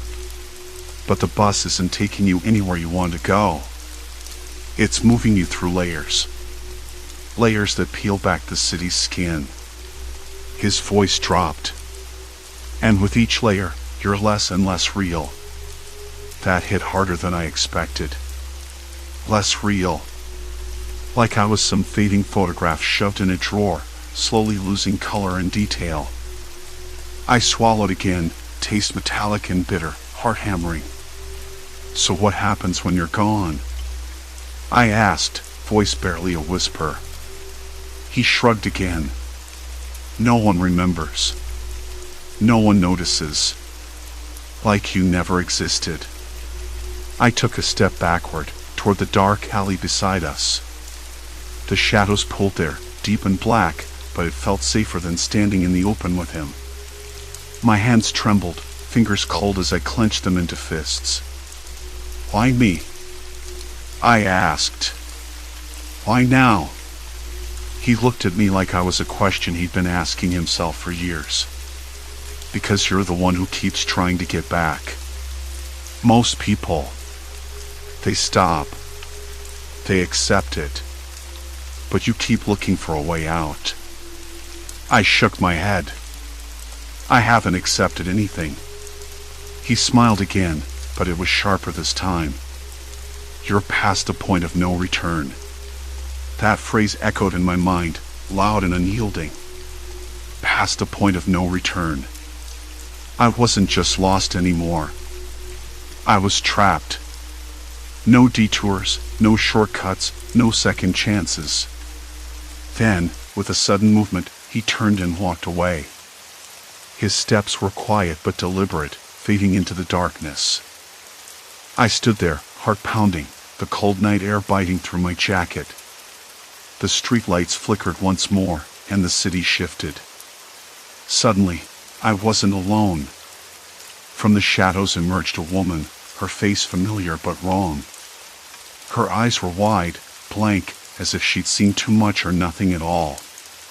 She stopped a few feet away, staring at me like I was a ghost. Do you know me? I asked, but she only blinked, uncomprehending. Behind her, the buildings warped again, the street twisting into a shape that made my stomach churn. I realized then that the city wasn't just forgetting me. It was rewriting itself, and in the process, erasing everything I held on to. I had to find the stop that led home.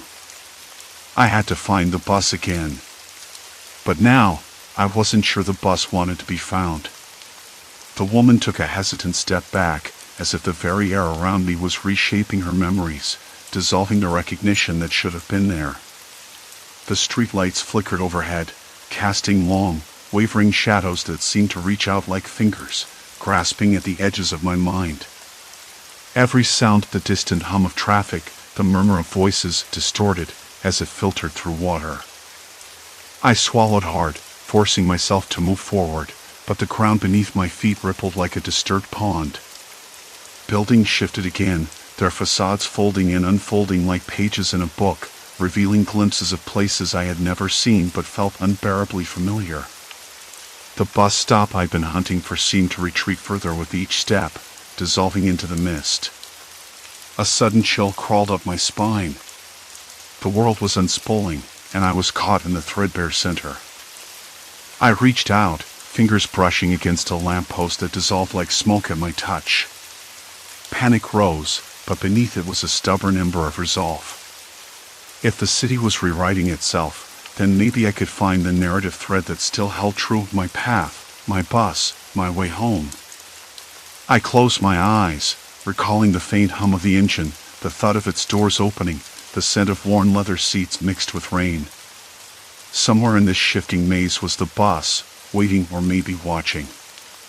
I had to trust that, no matter how many times the city changed, some things stayed hidden, waiting to be found.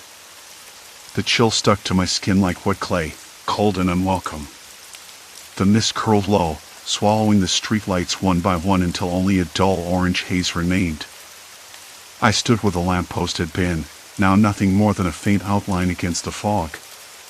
The city was folding again, like a puzzle twisting out of reach, but I couldn't move. My feet were rooted to the cracked pavement, the rough edges biting through my thin shoes. I swallowed hard, tasting the sharp tang of damp concrete and old tobacco smoke drifting from somewhere behind the walls. There was no bus. Not yet. But the memory of its metal frame, the dull rattle of its engine, burned in my mind like a single ember threatening to flare or die. I had to find it. Had to find that stop. The street stretched out before me, fractured and uncertain, but familiar now alien. Buildings leaned inward, windows smashed or blackened, signs peeling away like dead skin. A woman passed by, her figure blurred and hesitant, her eyes flickering over me like I was an unwelcome ghost. She didn't speak. Didn't recognize me. Didn't even nod. Just kept walking, swallowed whole by the shadows. I called out once, my voice cracking. "Hey!" No answer. Silence. Complete silence. The kind that pressed against your eardrums until it hurt. My hands trembled, the cold or the fear, I couldn't tell which. I wanted to follow her, to ask, to beg for some kind of anchor, but I stayed frozen. The city was testing me. It was waiting. Then, from the corner of my eye, a flicker. A movement. A man stepped out of an alley, his face half hidden beneath a hood. He didn't look up, but his eyes, dark, sharp, found mine and held them. There was something in that look, a warning or a challenge. He started walking toward me, slow, deliberate. I backed up, heart thudding so loud I thought it might burst free. "I don't want trouble," I said, voice barely a whisper. He stopped a breath away. "Trouble's already found you," he said, voice low and rough, like gravel scraping pavement. "You don't belong here." The words hit me like a slap. Didn't belong. That phrase had been echoing all night, from empty houses to strangers' faces. I clenched my fists, knuckles white, trying to steady my breath. "I'm just trying to get home." He laughed, a dry, humorless sound. "Home's a moving target these days. You keep chasing it, you'll lose more than time." He reached into his pocket and pulled out a crumpled piece of paper, holding it between his thumb and forefinger. "This is the last stop you'll find." He extended the paper toward me. I hesitated, but the mist pressed closer, and the street narrowed like a noose. I took it. The paper was damp and rough, the ink smeared. A hastily drawn map, more a series of lines and dots than any real directions. But one word stood out, scrawled in shaky handwriting: home. "Who? Who are you?" I asked, voice barely steady. He shrugged. "Just someone who's been lost too long. The bus isn't what you think. It's not just a ride. It's a trap." The weight of his words settled over me like a stone. Trap. What kind of trap? I looked up, but he was gone. Vanished into the fog as if swallowed by the city itself. The emptiness around me felt heavier now, more oppressive. I unfolded the paper again, tracing the lines with trembling fingers. The route twisted through neighborhoods that didn't exist on any map I'd ever seen. Streets that bent backwards. Parks that looped into themselves. Dead ends that weren't really dead ends. I glanced down the street. A figure was watching me from a distance. A man, tall, with a face too pale to be natural. He didn't move, just stood there like a statue carved from shadow. My skin prickled. I turned away, walking faster, the paper clenched tight in my hand. Crazy, right? The city was changing again. Streetlights sputtered and died. The mist thickened, cold and suffocating. Sounds grew distorted, the distant bark of a dog warped into something unrecognizable, a siren stretched into a low wail. I felt the walls closing in. The air tasted metallic, sharp. I stopped at a corner, heart hammering, trying to steady myself. I could hear footsteps behind me, quick, uneven, like someone struggling to keep pace. I didn't dare look back. I didn't want to face whatever was following. I ducked into a narrow alley, its walls slick with moss and grime.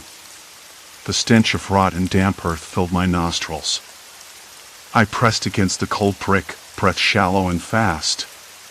The footsteps slowed, then stopped. Silence again. Then a voice, barely more than a breath. "You can't run forever." I spun around. No one. Just the mist curling like smoke. The city's pulse quickened, every shadow a threat. I swallowed hard, hands slick with sweat, and forced myself to move. The map led me deeper into the maze, streets that twisted like a labyrinth, buildings that leaned and shifted until I wasn't sure if I was walking forward or backward. I passed a storefront with a cracked window. Inside, a woman sat alone, staring blankly at a flickering television screen. She looked up as I approached, eyes hollow. "Do you know the bus stop?" I asked. She blinked slowly. "Bus? What bus?" Her voice was flat, like she was reciting a line she didn't understand. I shook my head, stepping back. The city was erasing me, bit by bit. Faces blurred, places vanished. Time fractured into moments stretched like taffy or snapped like brittle glass. Then, ahead, a faint glow. A bus stop sign, flickering weakly in the fog. I ran toward it, heart pounding so hard it blurred my vision. But as I reached out to touch the pole, the sign dissolved like smoke, and the street folded over itself again. I stumbled, catching myself on a wall that felt like cold skin, pulsing softly beneath my fingers. The mist was a wall now, thick and suffocating. The air buzzed with distant voices, harsh and whispering. I turned, and there he was, the pale man. Closer now, his eyes reflecting the weak light like a predator's. I wanted to scream, to run, but my legs wouldn't obey. The city had him in its grip, and he was part of its hunger. "You're lost," he said. "You'll never leave." His words sank into me like ice water. I forced my jaw to unclench. Maybe. But I'm not done trying. He smiled, thin and cruel. "There's no trying here. Only surviving." The mist thickened, swallowing us both. The street dissolved. I was falling backwards, forwards, no sense of direction, no sense of time. The city was folding me into itself, erasing me piece by piece. And then a sound. The dull thud of the bus doors opening. I turned, searching frantically through the fog. The bus's warm glow spilled onto the cracked pavement. The bus groaned as it pulled up to the curb, the ancient engine coughing like it wanted to quit. I stepped off onto cracked pavement that smelled faintly of stale bread and damp concrete, odd, but not entirely unpleasant. I looked around, expecting the usual warped street signs or houses that seemed to lean just a bit too far. Instead, I found myself on a street that looked like the city I'd known before any of this started. Familiar lampposts flickered above, and the distant hum of a late-night diner floated through the air. For a moment, I thought maybe this was it. Maybe finally, the route had brought me home. But the air was wrong. The night was too still. No traffic, no distant footsteps, no occasional laughter from passing strangers. Only a faint, persistent buzzing like a refrigerator left open in a deserted kitchen. I shivered, pulling my jacket tighter around me. I wandered toward what should have been my apartment building. The brickwork was right, the windows the right shape, but the front door bore a brass plaque with a name I didn't recognize. I pressed my palm against the cold metal, heart sinking. I wasn't supposed to be here. Not really. A sudden noise made me jump. Footsteps. Not far, but deliberate. I turned, scanning the streetlights that sputtered weakly. A man stepped out from an alcove, a tall figure with a face half hidden by shadow. His eyes caught the light, sharp and unblinking. "You don't belong here," he said, voice low but steady. I swallowed hard, feeling the tightness creep into my throat. I'm just trying to get home." He laughed, but it wasn't a laugh. More like a dry rattle. "Home's a moving target for you, isn't it?" I nodded, unable to find words. My hands trembled, fingers curling into fists at my sides. "Look," he said, stepping closer, "this place, this city, it's fractured. You've been riding that bus, chasing something that's already gone." His words hit me like a splash of cold water. Was he right? Had I been chasing a ghost all this time? I wanted to argue, to tell him I wasn't crazy, but the truth felt slippery, like trying to hold water in clenched fists. "What do you want from me?" I finally asked, voice barely above a whisper. He looked away briefly, then back. "To help you. But you have to stop running." I studied his face, searching for a trace of kindness or cruelty. There was neither. Just tiredness. Deep, bone-weary exhaustion. "Help me how?" I asked. He reached into his pocket and pulled out a folded piece of paper, yellowed and creased. "This," he said. "It's a map. Not the kind you find online or on your phone. It shows the truth of the city, the routes the bus can take, the stops that actually matter." I hesitated, then took the paper. The texture was rough, like old parchment. I unfolded it carefully, tracing the lines with my finger. The map was a web of streets and alleys, many names I recognized, others completely foreign. At the center, a bold circle marked home. "Why are you helping me?" I asked, looking back. He shrugged. "Because I was you once." His words settled into the silence between us.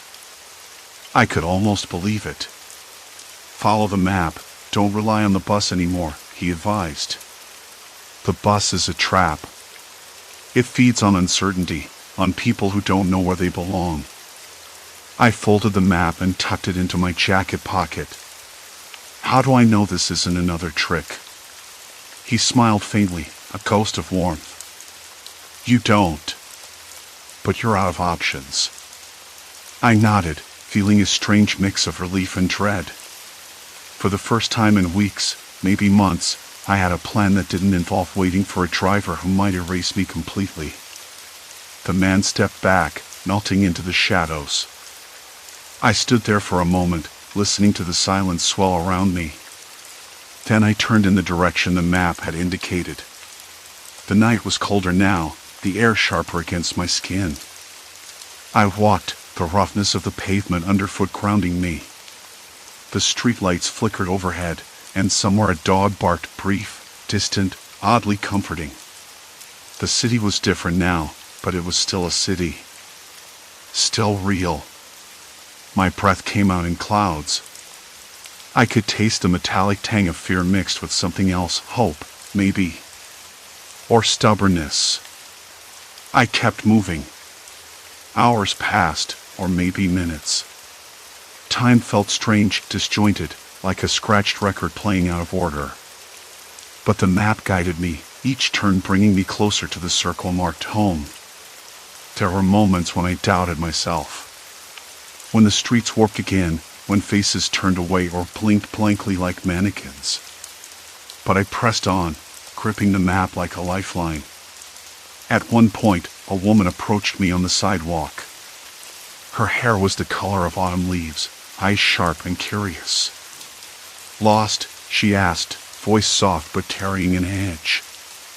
I hesitated, trying to find my way home. She studied me for a moment, then nodded. "Many don't make it back. It's easy to get swallowed." "Swallowed by what?" She shrugged, then smiled faintly. "By the city itself. Or by the people who don't want you to leave." Her words sent a shiver down my spine. I wanted to ask more, but she disappeared into the fog that had started to roll in, leaving only the scent of rain and something faintly floral behind. I adjusted my jacket, pulling the collar up against the chill. The map's lines were faint now, smudged by damp fingers, but the circle remained clear. Finally, I reached the street where my apartment should have been. The buildings looked tired but familiar. I swallowed hard, heart hammering.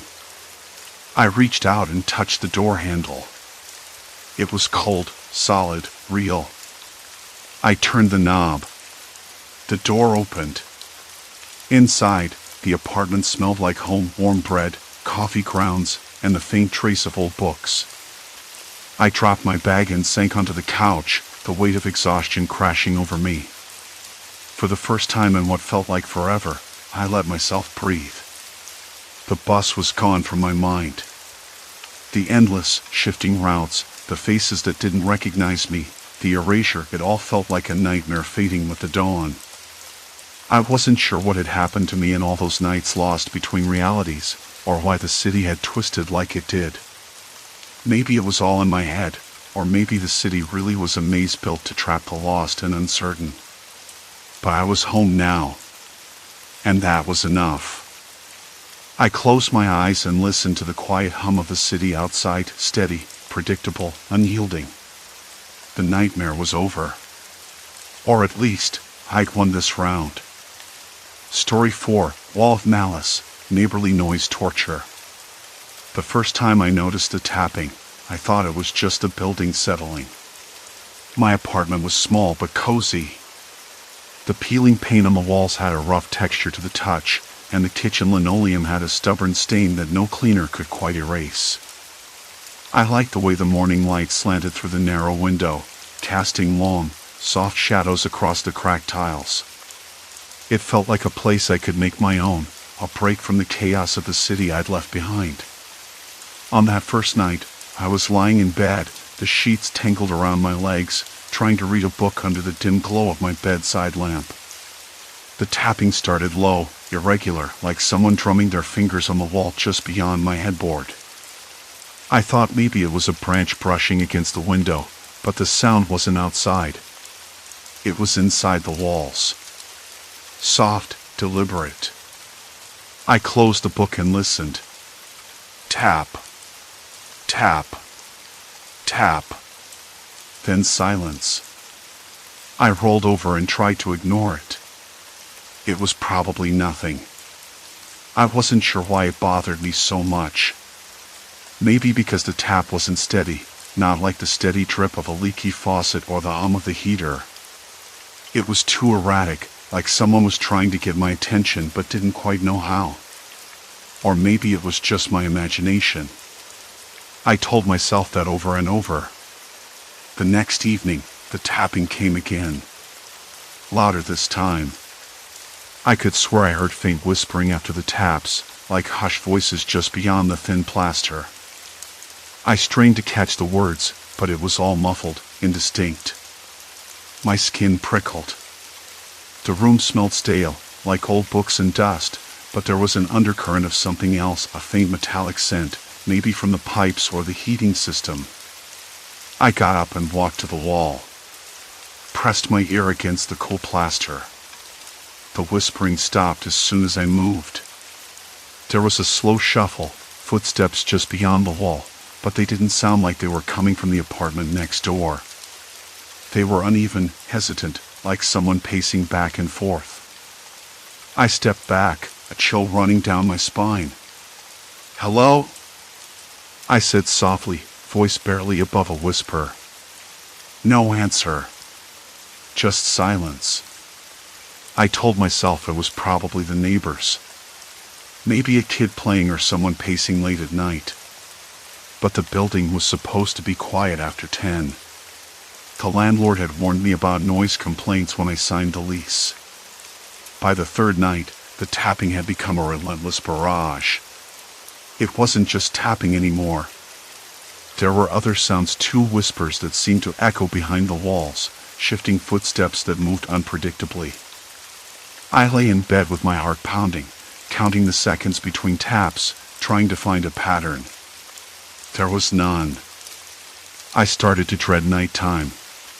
It wasn't that I was scared exactly, at least not in the way you'd expect. It was more like an itch in the back of my mind that wouldn't go away, a nagging question that refused to settle. Was someone trying to mess with me? Or was I losing my grip on reality? I didn't want to admit it, but my hands trembled when I picked up the phone to call the building manager. I told her about the noise, trying to sound calm. She said she'd look into it, but I wasn't sure if she believed me. Probably thought I was just a nervous new tenant. The next day, I tried to distract myself. I went to the corner cafe, ordered a black coffee that was too bitter, and watched the rain streak down the window pane. Outside, the world moved on like nothing was wrong. People talked, laughed, cars passed by. But I kept glancing at my phone, waiting for a message from the manager. At home, the silence felt heavier, like the walls were holding their breath. I noticed small things I hadn't before, the faint scrape of chair legs in the hallway, the creak of floorboards above me, the way the radiator rattled when the heat kicked on. I told myself to focus on those sounds, to rationalize, to ground myself. Still, when night came, the tapping returned. Irregular. Insistent. And with it, the whispers. They were clearer now, but I couldn't make out the words. Sometimes it sounded like laughter, other times like someone muttering just out of reach. I tried recording it on my phone, but the playback was just a jumble of static and faint knocks. I thought about knocking on the neighbor's door, but the idea made my throat tighten. What would I say? "Hey, can you please stop tapping on my wall at 2 in the morning?" I didn't want to seem paranoid. The last thing I needed was a confrontation. One night, I woke up because the tapping had stopped entirely. Silence. Complete silence. It was so sudden, so absolute, that I held my breath, waiting for the next sound. There was nothing. No whispers. No footsteps. Just the faint hum of the city beyond my window. I was relieved. For a moment, I even thought maybe it had all been in my head. Then I heard it, a soft, deliberate knock at my own front door. Slow. 3 taps. I froze. The door was locked. I hadn't heard anyone come up the stairs. Nobody should have been there. The knocking came again, quieter this time, like a secret signal. I told myself it was probably the landlord checking the pipes or a delivery, but the building didn't do late deliveries. I didn't expect company. I didn't want anyone at that hour. I stayed in bed, clutching the blanket, trying to convince myself to get up and look. But I didn't. I just lay there, listening to my own breathing, the distant hum of traffic, and the faint clicking of my heart. When the knocking stopped, I waited another 10 minutes before I finally reached for my phone. I stared at the screen, fingers shaking. I considered calling someone, anyone, but who? The police? For knocking? That sounded ridiculous. Instead, I sent a message to the building manager. There was knocking at my door last night around 2 a.m. No one there when I checked. No reply. I kept the lights on the next night. I tried to sleep. I really did. But the tapping started again. The tapping returned again that night, just as I'd expected, like a relentless metronome set to some cruel rhythm only meant to drive me mad. I reached out for my phone on the nightstand, the plastic cool and smooth beneath my fingers. The screen lit up, and I typed a quick note to Jess, my coworker and the only person I confided in. Noise is back. Worse. I don't think I'm imagining it. I hesitated, thumb hovering over the send button. Maybe she'd think I was exaggerating. Maybe she'd tell me to just move out already. Then I tapped send. The tapping stopped abruptly, and silence crashed in like a wave. I listened. My ears strained against the quiet. A low, muffled whisper followed, so faint I thought I'd imagined it. Then footsteps. Not heavy, not hurried, more like someone pacing just beyond the plaster. Shifting back and forth, settling, then moving again. I couldn't tell if the footsteps were coming from the apartment next door or the one upstairs.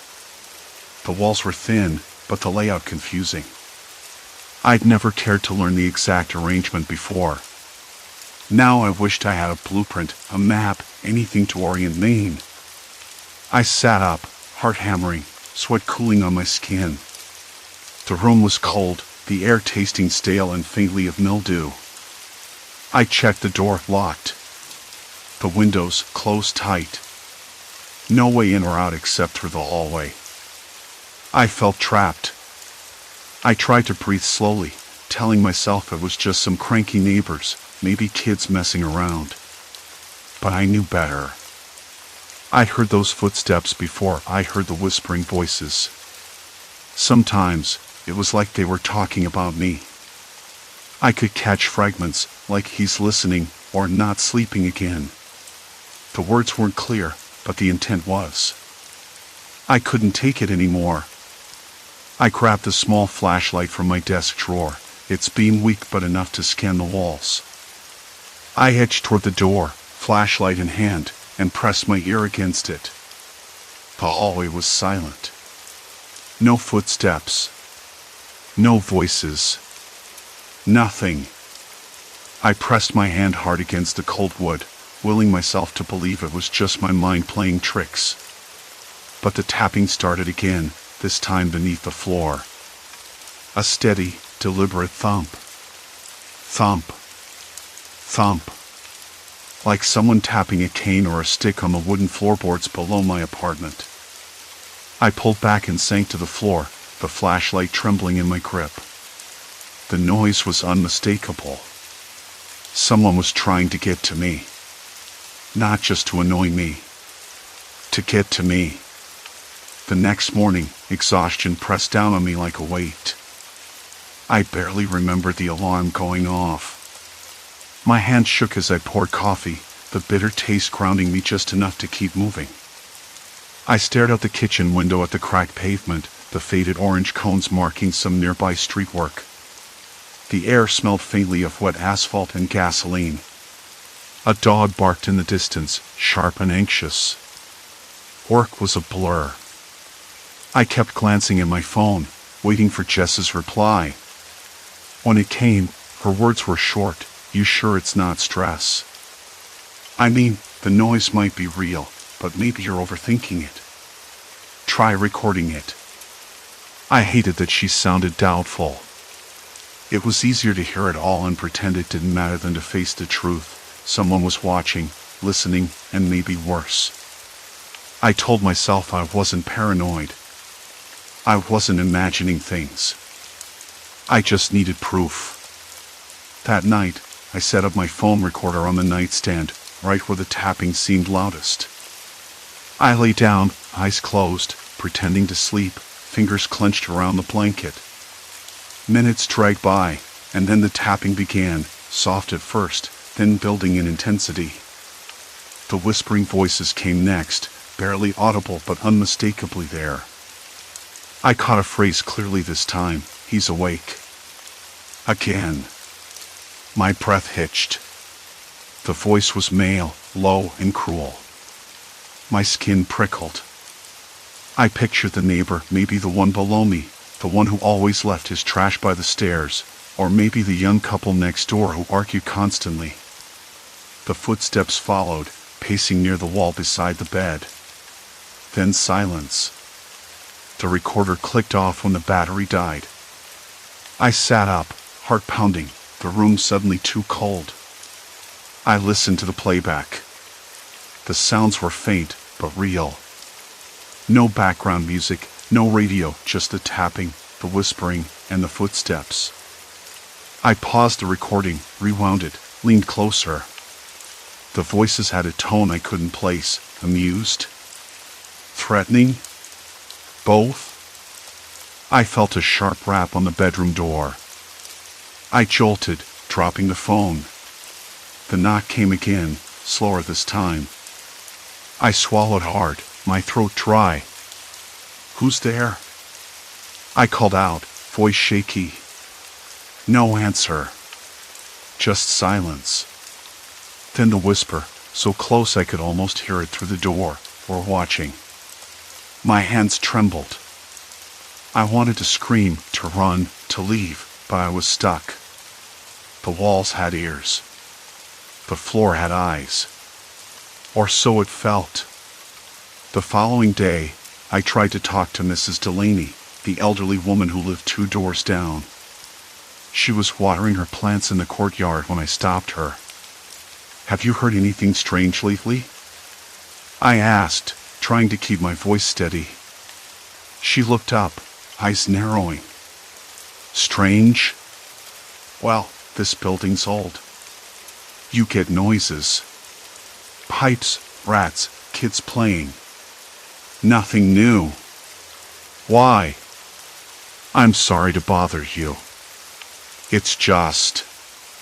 I keep hearing tapping and footsteps at night. Whispering too." I gestured vaguely toward the apartments.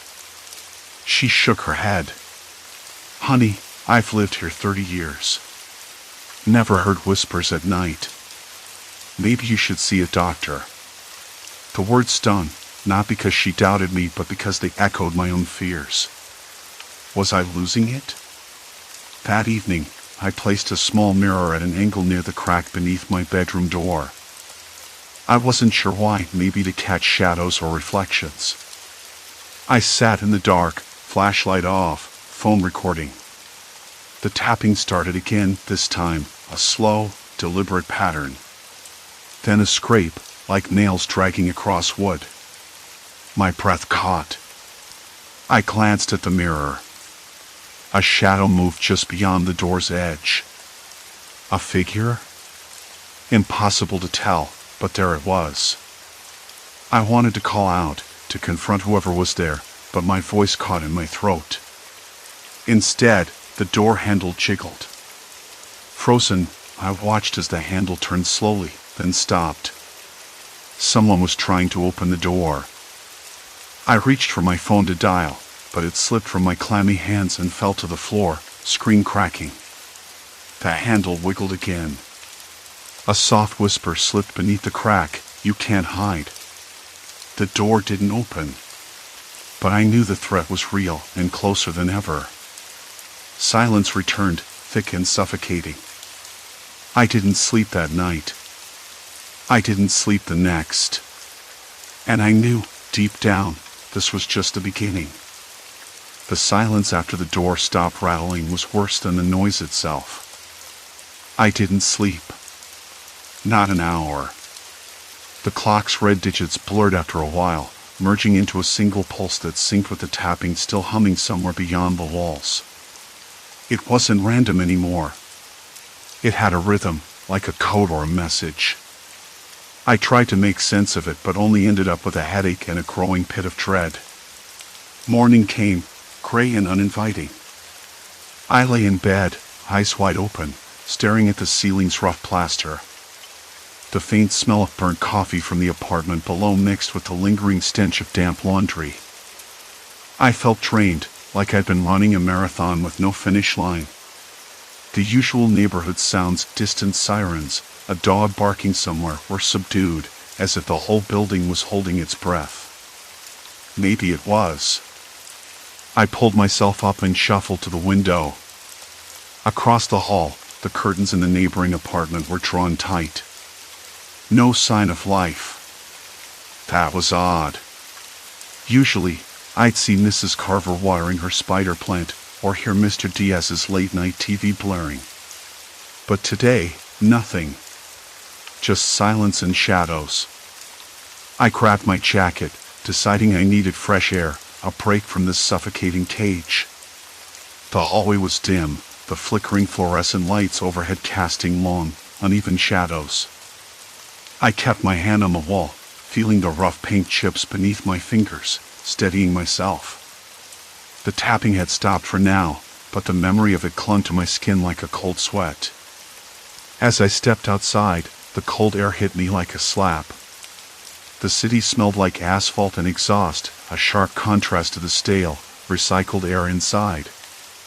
I took a deep breath, trying to reset my nerves. I needed answers. I couldn't keep spinning in this nightmare. I found myself wandering toward the leasing office, the one place I hadn't dared visit since the complaint. I wasn't sure what I hoped to find there, sympathy, confrontation, or just a break from the unknown, but I had to try. The receptionist, a woman named Linda, looked up with a practiced smile when I entered. "Morning," I said, voice hoarse. "Hey there," she replied. "You look like you didn't sleep much." That wasn't wrong. I wanted to talk about the noise complaint I filed," I said, trying to keep my voice steady. Linda nodded, her smile faltering just slightly. "Yeah, I heard. The folks upstairs said they haven't been making any noise. Said they don't even live there anymore." I blinked. "What do you mean?" She glanced over her shoulder, lowering her voice. "They moved out last week. The apartment's been empty for days." Empty? That didn't fit. The noises had definitely come from right above me. The tapping, the footsteps, the whispers, they'd been there every night, getting worse. "Are you sure?" I asked. She nodded. "Checked with maintenance. No one's been up there. Maybe rats or something." I swallowed hard. Rats. That didn't explain the whispers or the tapping that sounded like deliberate tapping. Something was wrong. "I don't think it's rats," I said quietly. "It sounds human." Linda looked uneasy. "Look, I don't want to get involved in neighbor disputes. But if you're feeling unsafe, maybe you should consider moving." Move? That wasn't an option. Not yet. I'd burned that bridge the moment I filed the complaint. The walls themselves seemed to be closing in. I left the office feeling more trapped than ever. The thought of empty apartments, of no neighbors, of unseen footsteps, was like a maze with no exit. If no one was there, who was doing this? Or worse, was I imagining it all? The idea made my stomach twist. Back in my apartment, the air felt heavier. The faint hum of the heater was the only sound. I sat down at my kitchen table, hands trembling as I poured a cup of black coffee. Bitter, with a faint metallic tang. I took a sip, grimacing. The silence was a fragile thing. Too fragile. Suddenly, the tapping started again.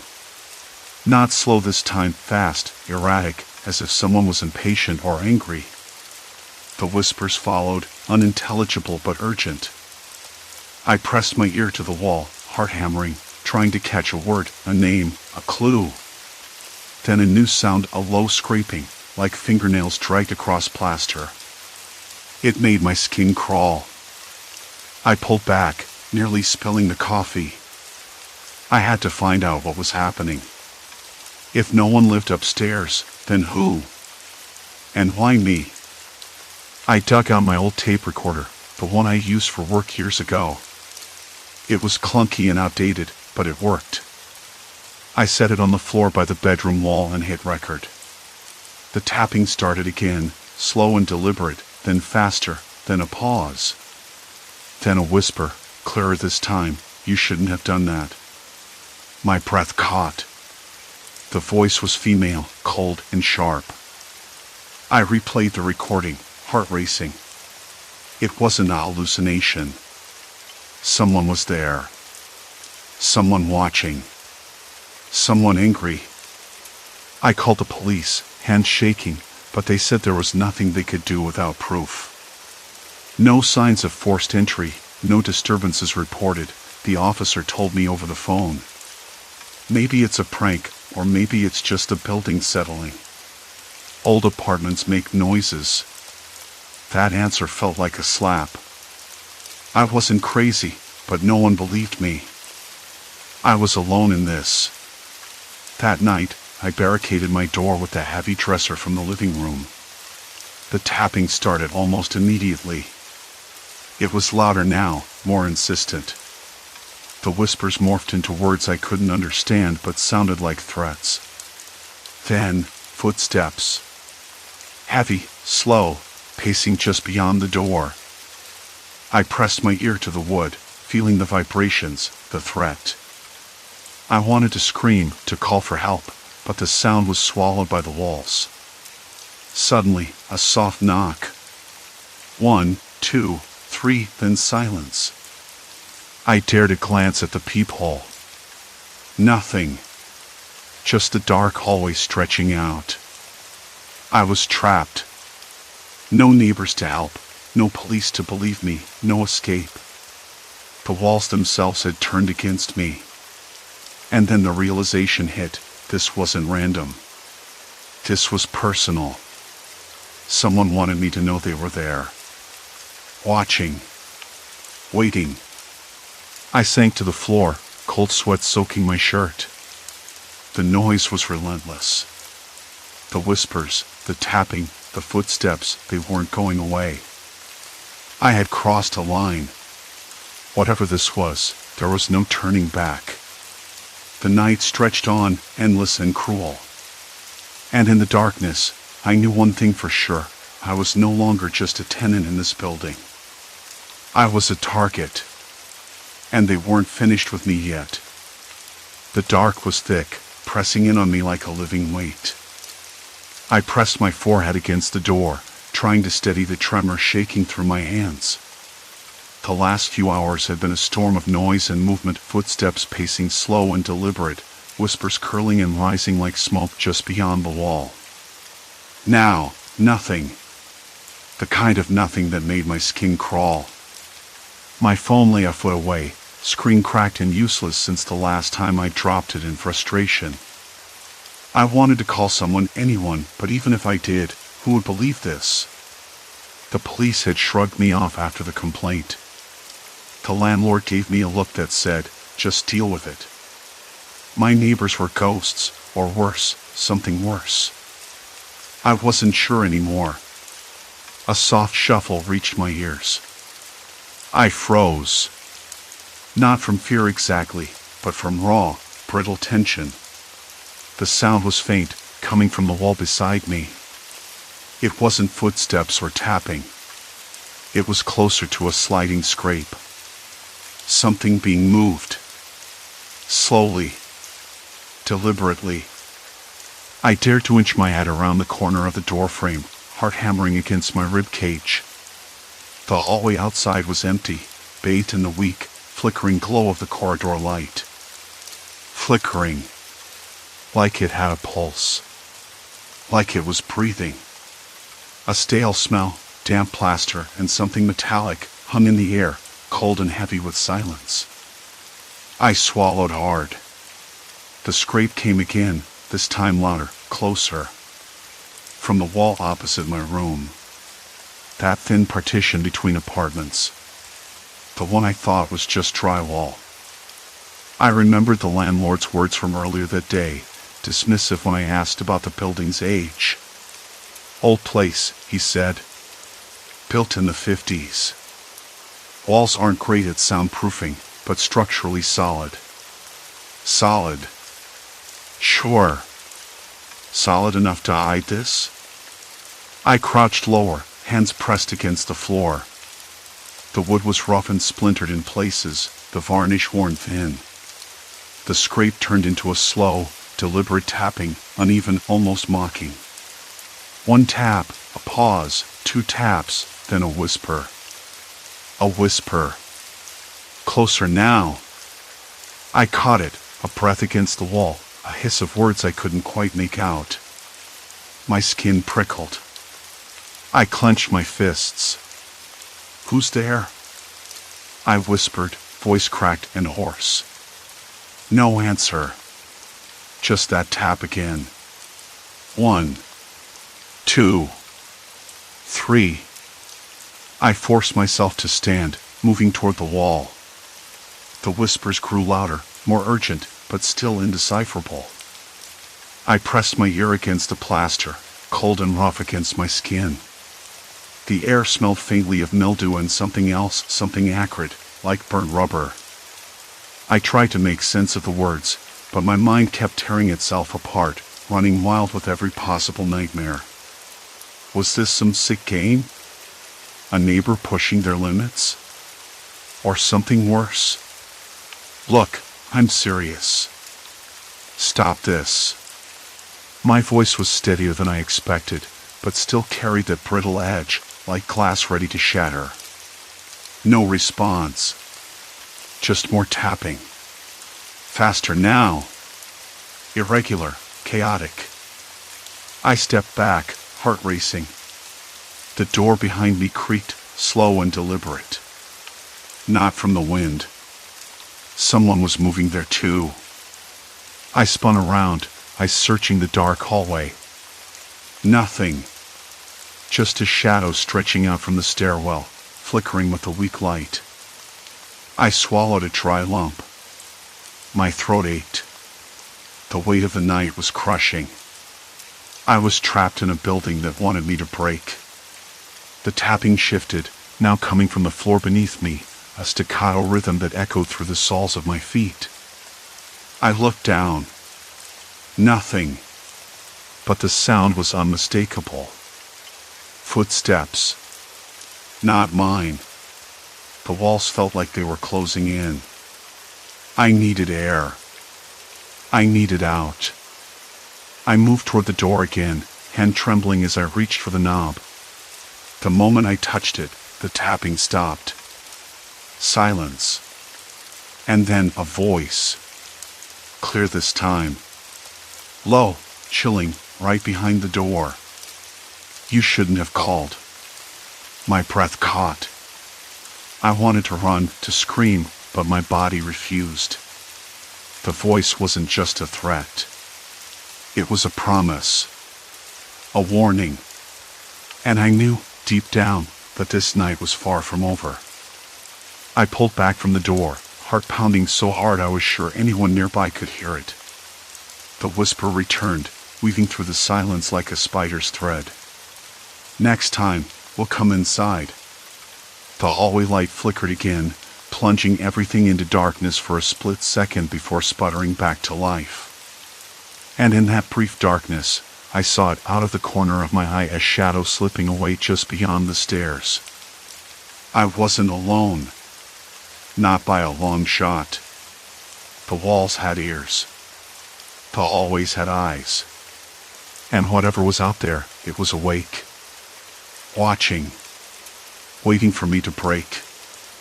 I sank back against the door frame, breath ragged, sweat slicking my palms. I wanted to believe this was a nightmare I could wake from. But the scent of damp plaster, the scratches under my skin, the echo of whispered threats, they told me the truth. I was trapped in this building. And it was hungry for me. Silence stretched out again. But I knew better now. It never lasted. Not really. I glanced down the hallway, the weak light revealing a cracked tile and a scuffed shoe print smeared like a shadow in the dust. Someone had been here. Someone had been watching me. And they weren't done yet. The night was far from over. And neither was the terror. The air felt thicker that morning, heavier with something I couldn't name. I sat on the edge of the bed, hands trembling just enough that the chipped paint on the window frame caught my attention. It wasn't just my imagination, the scratches under my skin still tingled, raw reminders of the unseen presence that had stalked me in the dark. I rubbed my forearm, wary of what I might find, but the skin was just bruised and scabbed, nothing fresh. That was something, at least. Sleep had escaped me since the blackout. The shadow I glimpsed beyond the stairs wasn't a trick of the light. It was a person. Someone who knew these halls better than I ever could. Someone who had been waiting for me to break. I tried to piece everything together while the silence stretched on, but the pieces didn't fit. The tapping, the whispers, the footsteps, they weren't random. They were deliberate, designed to unravel me bit by bit. A sick game played by whoever lived behind those walls. I thought about calling the police again, but what would I say? Someone's tormenting me through walls. Who would believe that without proof?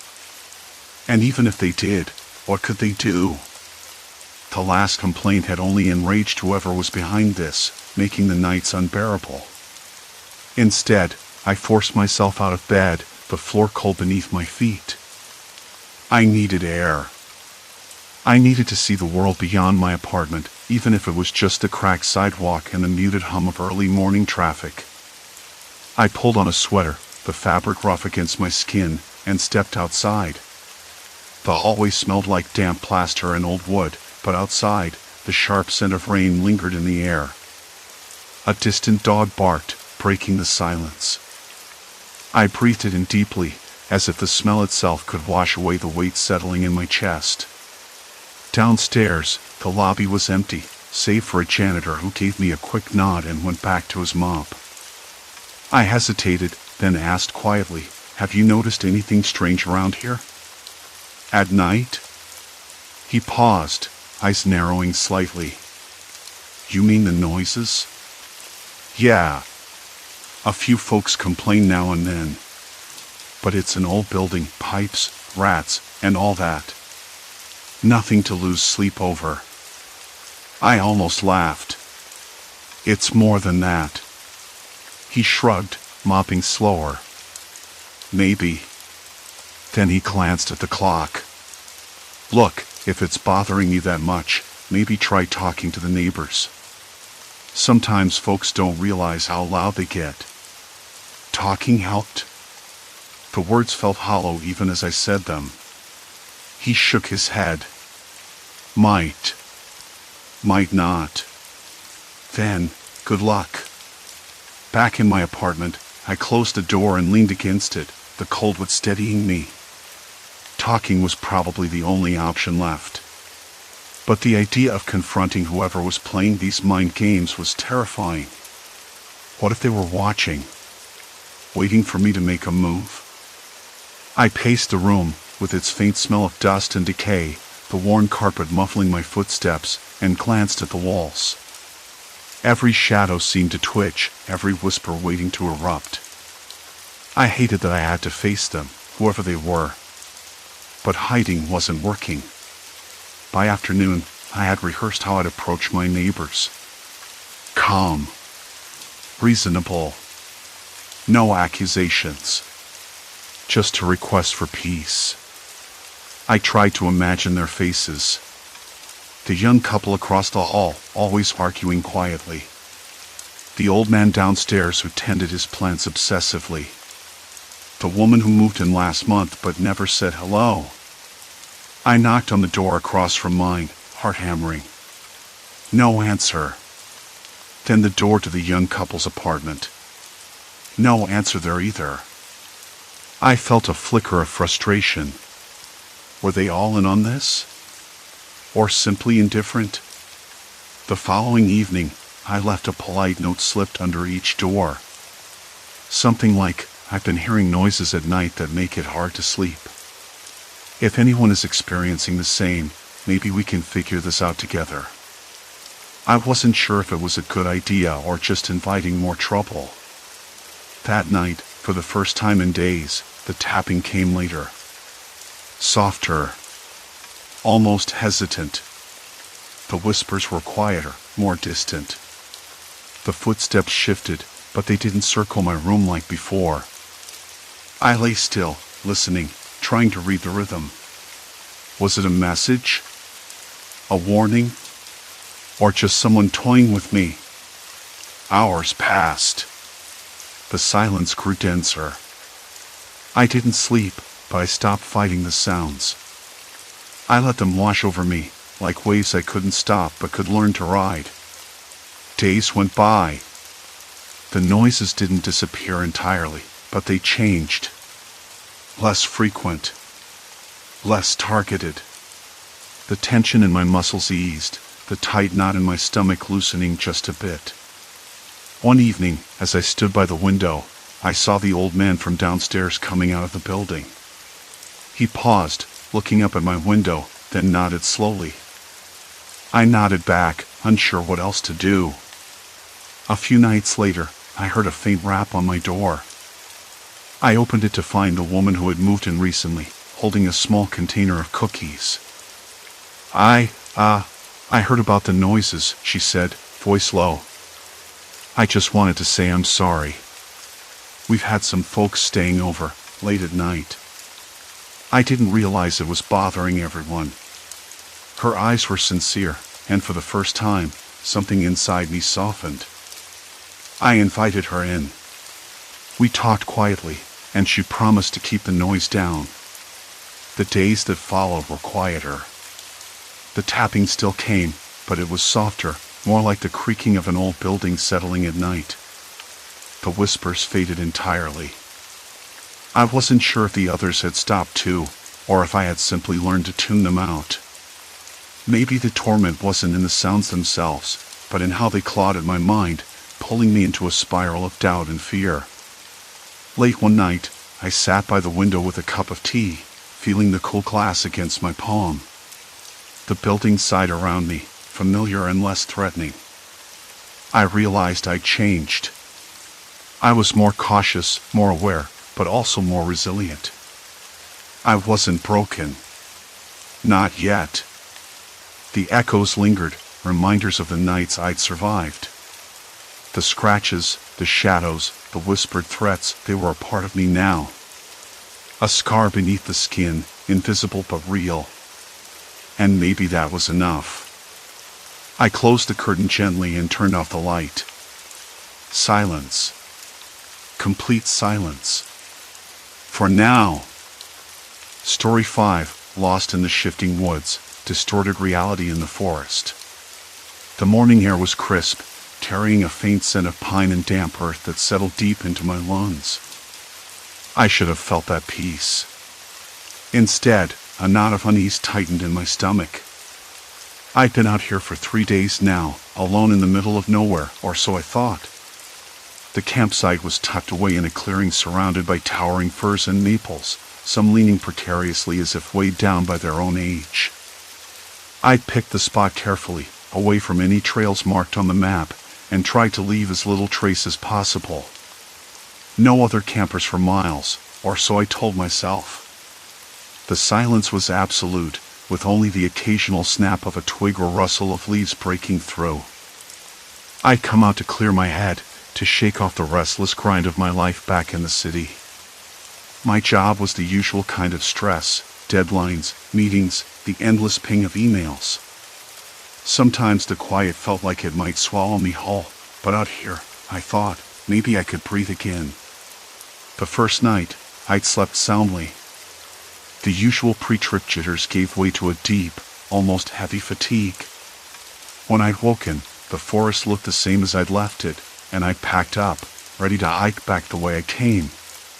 That was when the first odd thing happened. I stepped out of the tent and immediately noticed the trail marker, a thin strip of faded orange tape tied around a low branch, was no longer where I remembered it. It hung from a nearby tree, but that tree wasn't the one I'd tied it to. It was close, maybe 10 feet away, but still. I blinked, rubbed my eyes, thinking I must have misplaced the spot in my head. I'd been tired. I followed the trail anyway, relying on the sun's position, the slope of the land, and the clump of rocks that had marked a small ridge ahead. Everything felt familiar, yet somehow off. The ridge was there, but the rocks looked different, smaller, more scattered. Like someone had picked through them. The air smelled sharper, with a faint metallic tang that made my mouth go dry. There was a rustle in the underbrush. I froze, my breath shallow. Nothing came out, just a small bird fluttering away. But my hands trembled just the same. I told myself it was nothing. Just nerves. The mind plays tricks when you're alone. I should have been relieved, even grateful for the solitude. Instead, I felt watched. That afternoon, I tried to write in my journal, but the words came out jagged and uneven, like my thoughts themselves had scattered. I noticed the way the shadows shifted under the trees, how the light seemed to pull differently in the clearing. I kept catching glimpses of shapes moving just beyond my sight, but when I turned, there was only empty forest. I remember sitting by the small creek, letting the cold water run over my fingers, trying to steady my breathing. The sound of the water was supposed to be soothing, but it only made the silence around me louder. I could hear every snap of twig, every rustle of leaf, and beneath it all, the soft, irregular crunch of footsteps that didn't belong to me. I know how that sounds, paranoia, maybe. But there's a difference between paranoia and instinct. My skin prickled with it. That night, I lay awake listening to the usual sounds of the forest, but now they twisted into something else. A low, distant scraping noise, like someone dragging their feet over dead branches. It didn't stop. I tried to tell myself it was an animal, maybe a deer or a coyote, but it was too deliberate, too measured. Human. I held my breath as the sound circled the camp. I didn't dare move. The darkness pressed close, thick and suffocating. I told myself to stay calm, to remember that the forest was my friend here, not a trap. Morning came reluctantly. I stepped out of the tent again, heart pounding, expecting to find my little corner of the woods unchanged. But the trail marker was missing entirely this time. Not just moved. Gone. I scanned the trees, my eyes darting back and forth, tracing every branch, every knot. Then I saw it, a faint trail of dirt, freshly disturbed, leading away from the clearing and deeper into the forest. I hesitated. The air felt heavier, warmer, like the forest was holding its breath. I took a step forward, then another, and the world seemed to shift beneath my feet. The landmarks I counted on the moss-covered log, the twisted pine with the scarred bark, were in the wrong places. The log was further away, leaning at a different angle, and the pine scar looked fresher, as if someone had carved it recently. The trail back to civilization was no longer a straight path, but a confusing maze of trees and shadows. I stopped. My fingers brushed against the rough bark of a tree, grounding me. I thought about turning back to the campsite, but even that felt uncertain. Had the tent been pitched where I remembered? Was my gear still there? A sudden rustle snapped my head toward the sound. Movement quick, deliberate, vanished between two trees. My heart lurched. I whispered, "Hello?" Voice barely tarried. No answer. I swallowed hard, tasting the dry grit at the back of my throat. The forest seemed to lean in, waiting. Something was watching. Waiting. I wanted to believe it was just another hiker, or a lost hunter, maybe someone else trying to find their way out. But the way the trees rearranged themselves, the way familiar landmarks shifted overnight, it wasn't natural. Not random. I knew then that I wasn't alone. And the forest wasn't just a place to find peace. It was a trap. The night pressed down like a wet blanket, thick and suffocating. Morning came gray and hesitant, the sun struggling to break through a dense shroud of clouds. I woke with a stiff neck and a pounding head, the memory of the fleeting movement still vivid behind my eyes. The forest had shifted again. I knew it as surely as I knew my own name.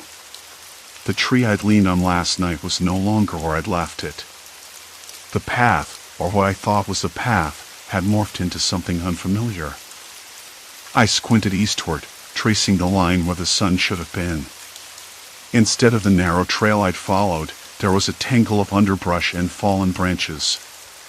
My boots sank into damp earth, the smell of decaying leaves thick and heavy. I stuffed my pack on and glanced back at the tent. It looked smaller, as if it had been packed away and set further off to the side. But no, it was still there. My gear was intact, though the rope I coiled neatly yesterday was now loosely tangled like a serpent. I felt a prickling along my scalp. Someone or something had been here while I slept. I tried to shake off the cold fingers of doubt. Maybe I was losing my mind. Or the forest was playing tricks on me, a cruel joke of light and shadow. But no! I had to be methodical. I grabbed the small notebook from my jacket pocket and flipped to the page where I'd sketched a crude map the day before. The landmarks didn't line up. Curious, I stepped out and began walking toward where the old pine tree should have been. It wasn't there. Nor were the two boulders I'd marked as my halfway point. Instead, a cluster of saplings blocked my way, their thin trunks scraped and scratched as if someone had dragged something heavy through them. My hands trembled, not with cold but with something sharper, a mix of adrenaline and unease. I crouched down, brushing away leaves and dirt, revealing faint footprints pressed into the soft mud. They were too large and uneven to be mine. A voice whispered in my mind, "You're not alone." I didn't respond. Instead, I pulled out my phone. No signal, of course. The tiny screen glowed futilely, a pale beacon in the dim forest light. I tapped the flashlight app and swept the beam over the ground. More footprints. They circled around the area like a predator marking its territory. I swallowed hard and stood up quickly.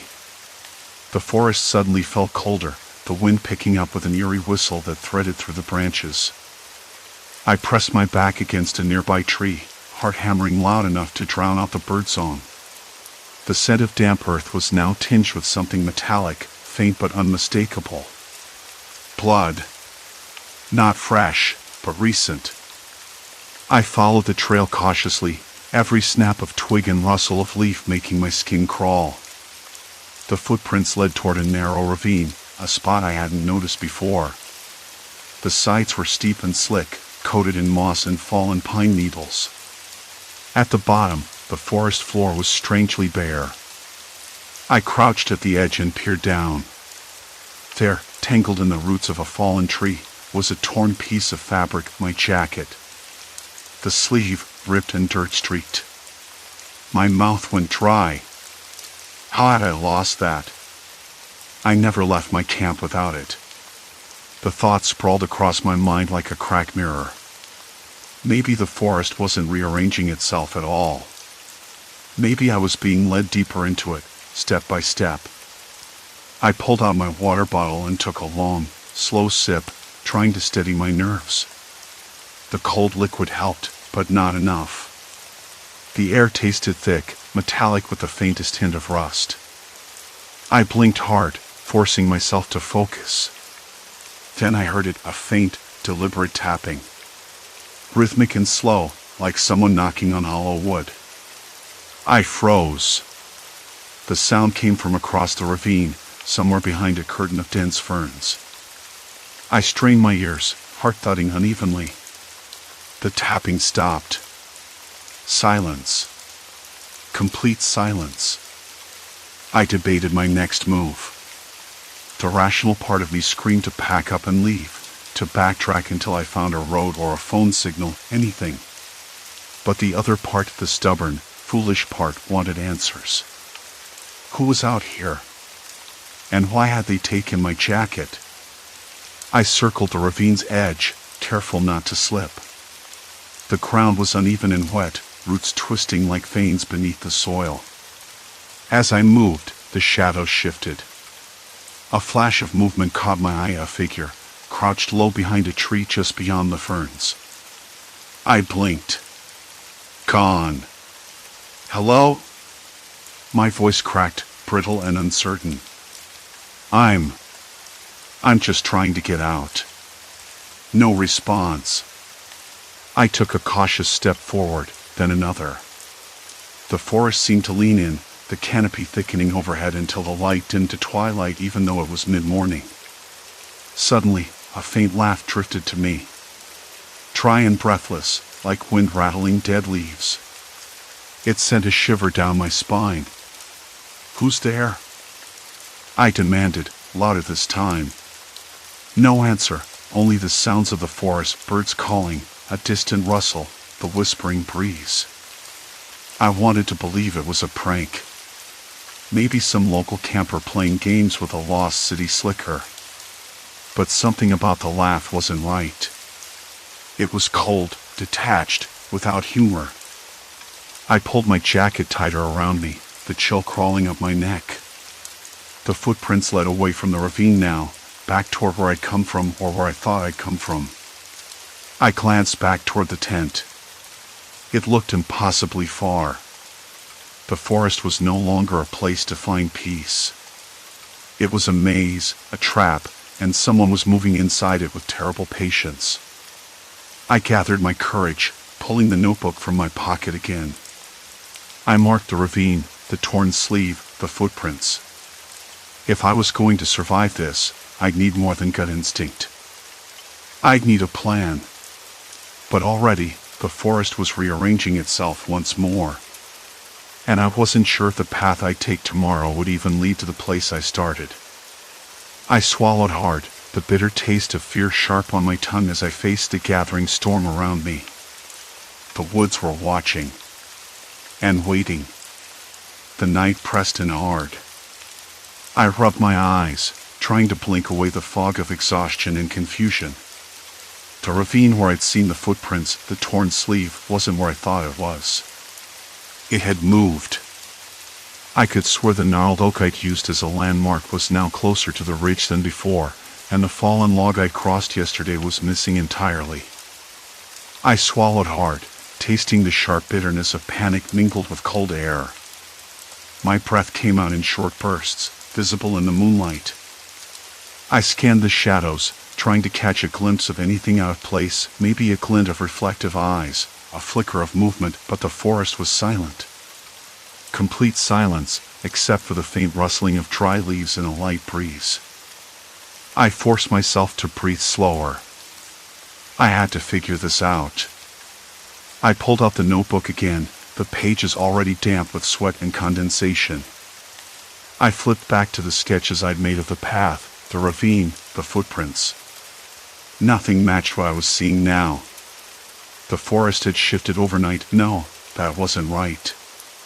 It wasn't just shifted. It was being manipulated. At that moment, a sound cut through the stillness, a soft thump, then another.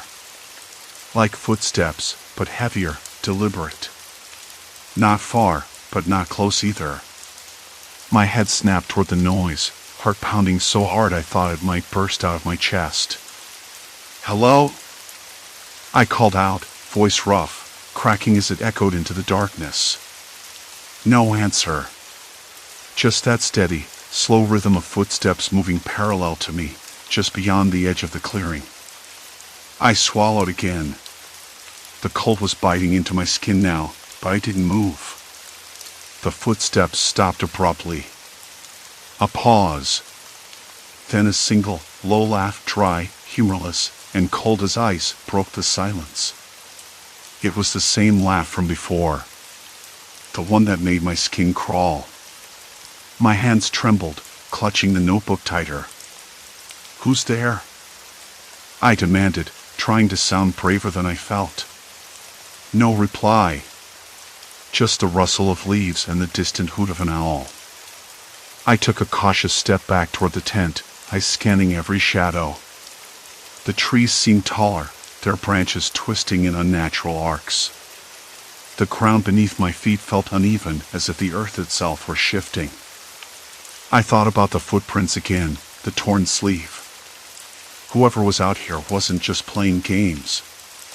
They were watching, learning, using this ever-changing maze to stalk me, to trap me. It hit me then, the forest wasn't just a backdrop. It was part of the threat. Someone was moving pieces around, changing trails, hiding their tracks. And I was running out of places to hide. I retreated into the tent, zipping it closed with trembling fingers. I sat down, knees pulled to my chest, and tried to steady my breathing. The notebook lay open on my lap. I was running out of time and options. Morning came with no relief. The sun rose weakly through thick clouds, casting a gray light that seemed to dissolve the edges of the forest. I stepped outside. The path I'd planned to take was gone. In its place, a tangle of thorny bushes and brambles where the trail should have been. I felt a surge of dread. This wasn't just a prank or some local's idea of a joke. I was trapped. The forest had swallowed my escape routes whole. I spent the morning marking new landmarks, broken branches, oddly shaped stones, anything to map this shifting labyrinth. But every step I took felt like walking deeper into a snare. Around midday, I heard voices. Not shouting or laughter, just low, murmuring tones, like a conversation held behind thick walls. I froze, straining to catch words. The voices were too far, muffled by dense trees, but unmistakably human. I moved toward the sound cautiously, heart hammering. The ground beneath my boots was soft, damp with moss and decay. A faint scent of smoke hung in the air, sharp and unsettling.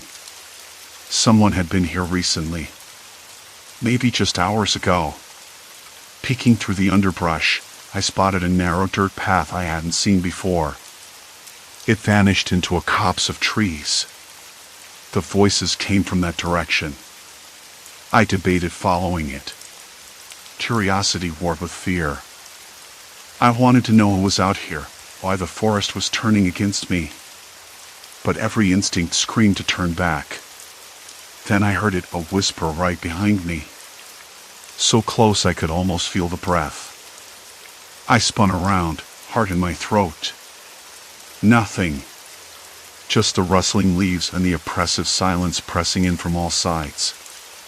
I swallowed the lump in my throat and forced myself to move forward, toward the voices. The path twisted sharply, leading me to a small clearing I hadn't seen before. There, half hidden behind a tree, was a crude shelter made of branches and tarps. Not my tent, something else. Someone else.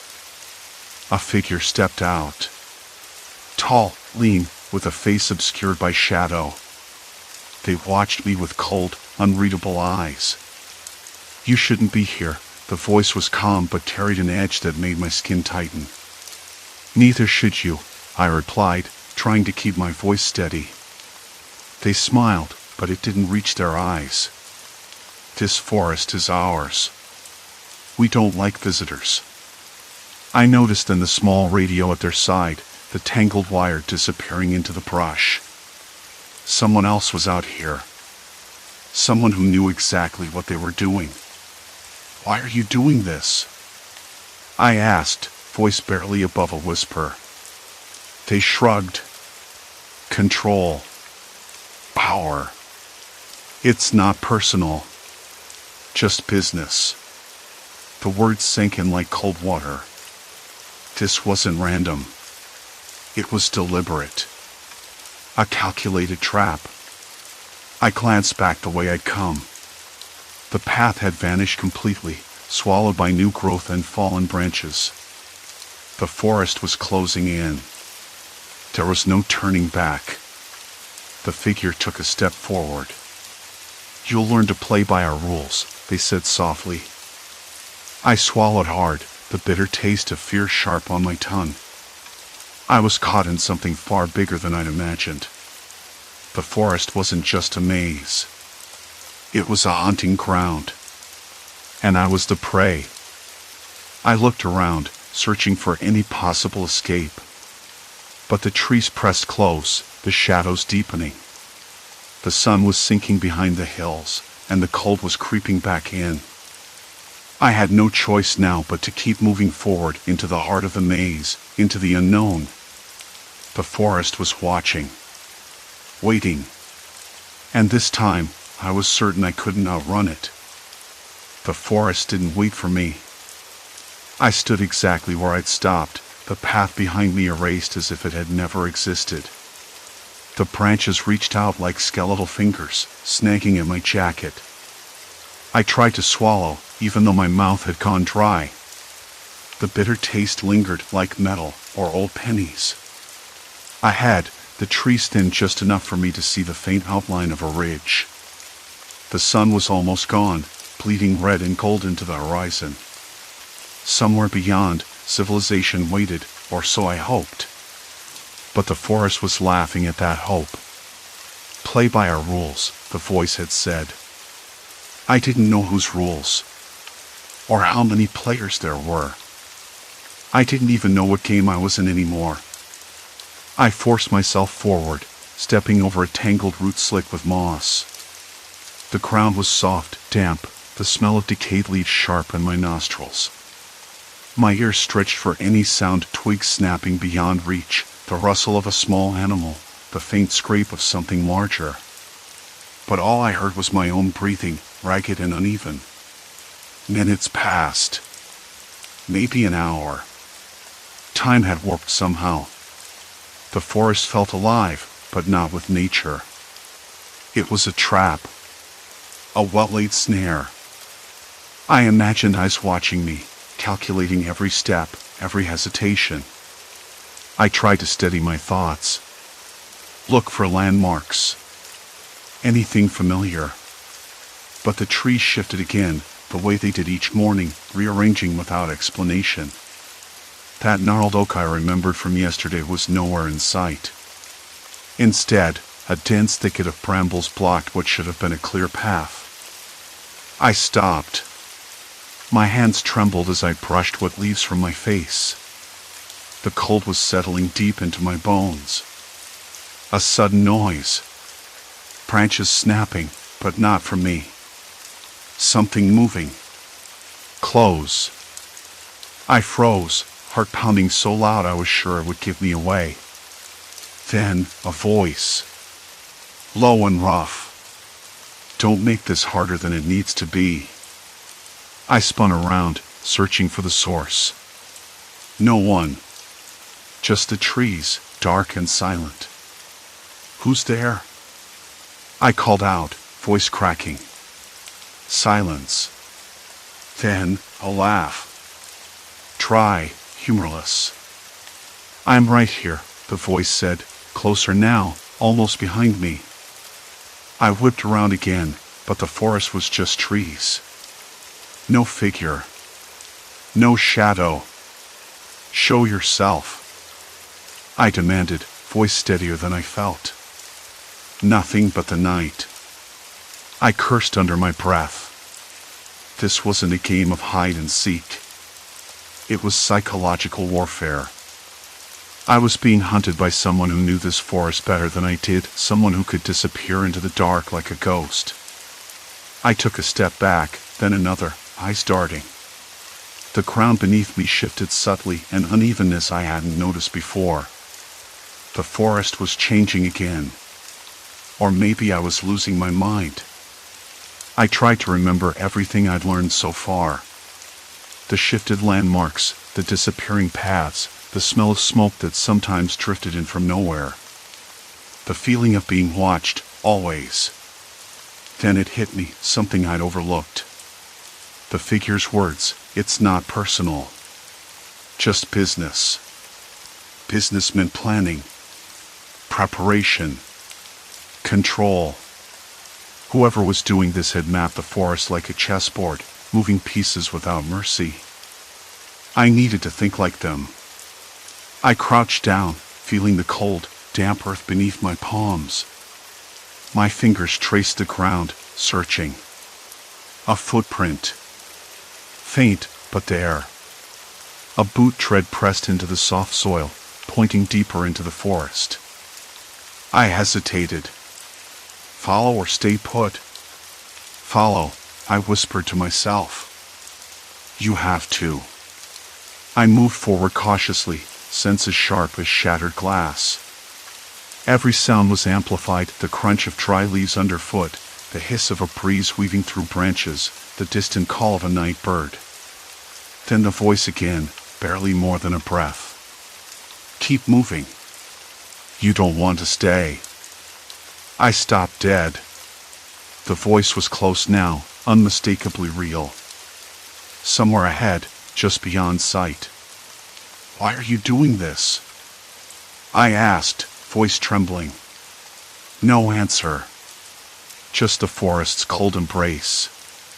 The path twisted, trees leaning inward like a cathedral of wood. I felt trapped beneath their weight, crushed by the silence. Suddenly, a flicker of light, a small glow through the branches. A campfire? No, too small, like a lantern. Someone watching me. I ducked behind a tree, heart hammering against my ribs. The scent of smoke was stronger now, mixed with something else, something sharp and sour. Sweat. Fear? I peeked out. A figure crouched near the light, face hidden beneath a hood. They didn't move. I swallowed hard, the bitter metallic tang filling my mouth again. If I stayed, they'd spot me. If I ran, I'd lose whatever chance I had left. Listen, I said quietly, hoping the sound wasn't too loud. I don't want trouble. The figure shifted, the lantern light catching a flash of eyes, dark, cold, unreadable. You already have trouble, they whispered. By being here. I took a deep breath, trying to steady the chaos inside. Why me? Why here? The figure stood slowly, the lantern swinging. Because you came alone. Because you thought you could walk out. Because you're too stubborn to give up. Their words hit me like a punch. Stubborn. Damn right I was. Stubborn enough to survive. I stepped out from behind the tree, hands raised in a gesture of peace. Look, I don't want to fight. I just want to leave. They smiled then. Not a friendly smile. Something colder. There's no leaving, they said. Not yet. Not until the game's over. The forest settled around us. The air thickened. My skin prickled, every nerve on edge. I realized then that the shifting landmarks, the disappearing paths, they weren't just traps. They were a way to control me, to wear me down. And I was running out of time. The figure took a step closer, lantern casting long shadows. Play by our rules, they repeated softly. Or disappear. I swallowed hard, the bitter taste sharp on my tongue again. I had no choice. The maze was closing in, and the predator was no longer invisible. The night held its breath. And I stepped forward, into the darkness. The forest was quiet when I woke, but not in that peaceful way I'd hoped for. It was the heavy, watchful kind of quiet that smothers the usual morning chorus. No birds, no wind. Just the weight of stillness pressing against my skin. I lay in my sleeping bag a while, listening for anything at all. The smell of damp earth and pine needles seeped through the tense mesh, oddly familiar now, like a scent I'd swallowed whole and couldn't spit out. I tried to shake the feeling that something was wrong before I even stepped out. Then, the zipper creaked under my fingers, and a cool breath of air hit my face. The forest looked different. It wasn't just the light shifting or the shadows stretching longer, it was the trees. The old oak I'd marked yesterday wasn't by the ridge anymore. The mossy boulder that had been my landmark the day before had somehow moved closer to the creek's edge, almost like it had been dragged. I blinked hard, thinking maybe I was still half asleep, but no. Every feature I'd memorized was rearranged as if the forest had been dismantled overnight and reassembled with deliberate care. My hands trembled when I pulled out my map and compass. I'd checked them countless times before, but now the compass needle spun erratically, refusing to settle. The map, though weathered and creased, still showed the same paths I'd planned to follow. But those paths weren't there. At least, not where they should be. I swallowed hard. I thought that the forest was just playing tricks on me, that I was losing my mind after so many days alone. But no! The terrain was shifting. Or someone was moving things, rearranging my way out. I packed up my tent faster than I ever had, the fabric rough against my palms. The ground was cooler where I'd slept, the dew soaking through the thin layer of nylon. I tasted the cold, sharp tang of metal on my tongue, maybe from biting my lip in frustration. I kept telling myself to breathe, to keep calm. I needed a plan. If this was someone's doing, and I was sure it was, then they were watching. Waiting. Using the forest itself as a tool against me. I tried to retrace my steps, but every tree, every rock, every patch of brambles was just a little off. The creek that had promised a straight path to the main road twisted and doubled back like a snake playing tricks. I stumbled over roots that hadn't been there before, and the air was thick with the scent of damp bark and rotting leaves, but also something else, something faint but unmistakable. Smoke? No, too faint, and I hadn't seen any fire. It was the smell of something burning, barely there, like a memory of fire. The thought made me shiver. Not from cold, not from fear exactly, but from something deeper, like the feeling of being watched by someone who knows exactly where you are, and exactly how to keep you lost. I stopped near a cluster of birch trees, their white bark peeling like old paper. There was a small clearing, and something caught my eye, a scrap of fabric, frayed and dirty, caught on a low branch. I recognized it immediately. It was the sleeve of my jacket, the one I'd lost 2 days ago when I slipped on that steep slope. How had it gotten here? No, not here. Somewhere else. Somewhere someone had moved it. I clenched my fists, the rough cloth biting into my skin. I wanted to scream, but the forest swallowed any sound I made. I whispered, "Who are you?" No answer, only the rustle of leaves.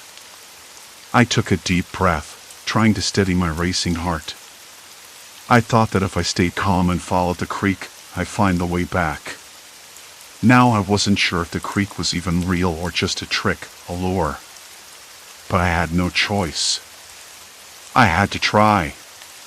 The day dragged on, the sun sliding behind clouds that thickened like smoke. My legs ached from the constant stumbling, and my throat was dry, tasting faintly of the bitter pine resin I chewed to keep it wet. Every so often, I caught glimpses of movement, shadows slipping between trees, the crunch of leaves just beyond my sight. I stopped, trying to catch a shape, a figure, but all I got was silence and the occasional snap of a twig. I kept thinking about the notes I'd scribbled in my journal, the landmarks I'd drawn, the way the forest was supposed to look. None of it matched what I was seeing now. The forest wasn't just shifting, it was being manipulated. At some point, I realized I'd been walking in circles. The same twisted pine appeared again, its bark scarred by what looked like old claw marks or maybe something else. My mind raced. The stories I'd heard about people disappearing in these woods. The warnings from locals about someone who stalked hikers, moving their campsites, tampering with signs, twisting paths to trap them. I dismissed those stories at first, but now they echoed in my head like a warning siren. I crouched down, pressing my palm against the damp earth. The soil was soft and cool, but scattered around were footprints. Not mine. Larger, heavier prints, with a distinct tread pattern I didn't recognize. Someone had been here recently, watching me. I swallowed the lump in my throat and stood up slowly. Every muscle in my body screamed to run, but I forced my legs to move steadily forward. If I panicked, I'd lose what little control I had. As dusk fell, the forest took on a different face. The shadows grew longer, and the air thickened. I could hear the distant hoot of an owl, a coyote's sharp bark, but beneath it all, there was another sound, a faint, rhythmic crunching, like footsteps carefully following my trail. I stopped and pinned my ears to the wind. The sound halted too. I whispered, "I see you." No reply. I moved again, faster now, the underbrush tearing at my pants. The forest was closing in, but I kept my eyes peeled for anything familiar, anything that could guide me out. Then, in a small clearing, I saw a makeshift campfire ring, cold now but unmistakable. Around it were scattered remnants, a torn piece of my shirt, some empty cans, and a crudely carved stick with strange notches. Someone had lived here. Someone who'd watched me, waited for me. I sank down on a mossy log, exhaustion pressing into my bones like a heavy blanket. My breath came in shallow gasps, and my hands shook uncontrollably. I closed my eyes, trying to block out the creeping dread. I thought about why they were doing this. To what end? Was I bait? A game? Or just another lost soul they wanted to break? The night deepened, and the forest whispered secrets I didn't want to hear. I thought about the years I'd spent planning this trip, the stories I'd told myself about solitude and survival. Story 6, Subway Secrets, haunted by impossible memory. The subway car smelled like a mix of damp wool, stale coffee, and something faintly metallic that I couldn't place. I always took this train at 7:15 a.m., a habit I'd stuck to for years, a rhythm that kept the chaos of the city at bay. The same faces, the same pockets of silence punctuated by the occasional cough or the rustle of a newspaper. The carriage was half full, a handful of commuters scattered in their own worlds, headphones in, eyes shut, fingers tapping out messages on tiny screens. I glanced down at my phone, catching the faint blue light reflecting off the cracked screen protector. Email, weather, a half-started to-do list. Then, instinctively, I locked it and slipped it into my jacket pocket. There was a faint chill in the air, or maybe it was just me. The stranger sat across from me, a few seats down, and I barely noticed him at first. Mid-30s-ish, maybe a bit older, with that kind of quiet presence you only pick up on if you're paying attention or if something about it unsettles you without explanation. His jacket looked worn, the kind you could imagine had stories, but his eyes were sharp, too sharp, and fixed somewhere beyond the crowded car. I tried to focus on the rhythm of the rails. The faint screech as the wheels hit the curve. The vague smell of exhaust that seeped in from above ground. But then he spoke. "I remember the tree in your backyard," he said without looking at me. I blinked, confused.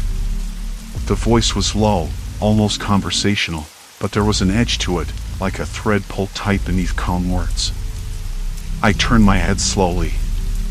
The man's eyes were locked on mine now. The one with the broken branch. "You used to climb it when you were 7. Your mother couldn't watch without holding her breath." I swallowed hard. My mouth went dry. That tree. The broken branch.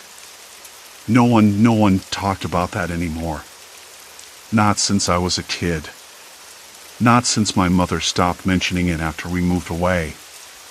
The memory was so specific, so private, it was like someone had reached inside my mind and pulled it out. "How do you know that?" I said, voice barely above a whisper. He shrugged, a small, almost amused smile curling the edge of his lips. "I've been watching." The train's lights flickered. I caught the faint taste of iron on my tongue, and my fingers tightened around the strap of my bag. A distant dog barked somewhere above ground, sharp and lonely. I looked around the car. No one else seemed to notice. Everyone else was absorbed in their own distractions, headphones, phones, newspapers. But then the man leaned forward slightly, voice dropping. "Your first day at school. You wore that green jacket with the zipper stuck. You cried when the other kids called you Mouse. You thought you were invisible." I could feel my skin prickling, like static electricity dancing just beneath the surface. How could he know this? No one ever talked about that day. I'd buried it deep, like a secret locked away in a box I never wanted opened. The train rattled over a rail joint, a steady clack-clack-clack that seemed to echo in the silence that followed him speaking. I swallowed again, trying to steady my breath. "Why are you telling me this?" I managed. He tilted his head, eyes narrowing. "Because I'm close. Closer than you think." A bead of sweat formed at my temple, though the air was cool.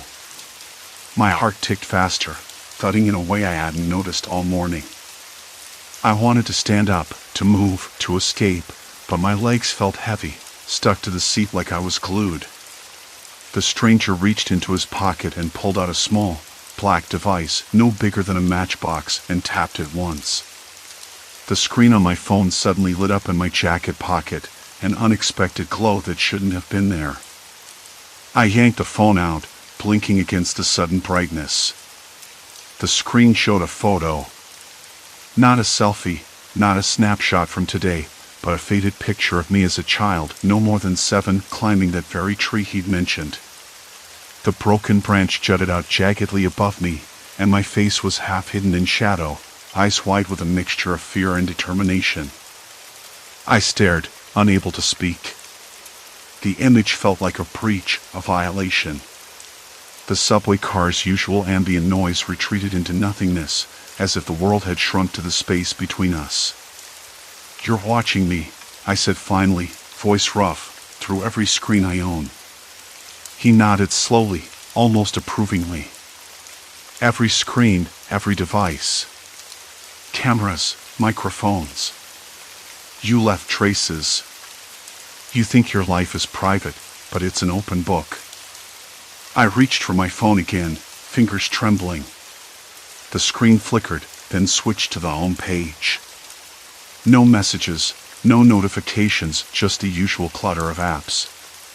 But somewhere beneath the surface, I knew it wasn't just normal.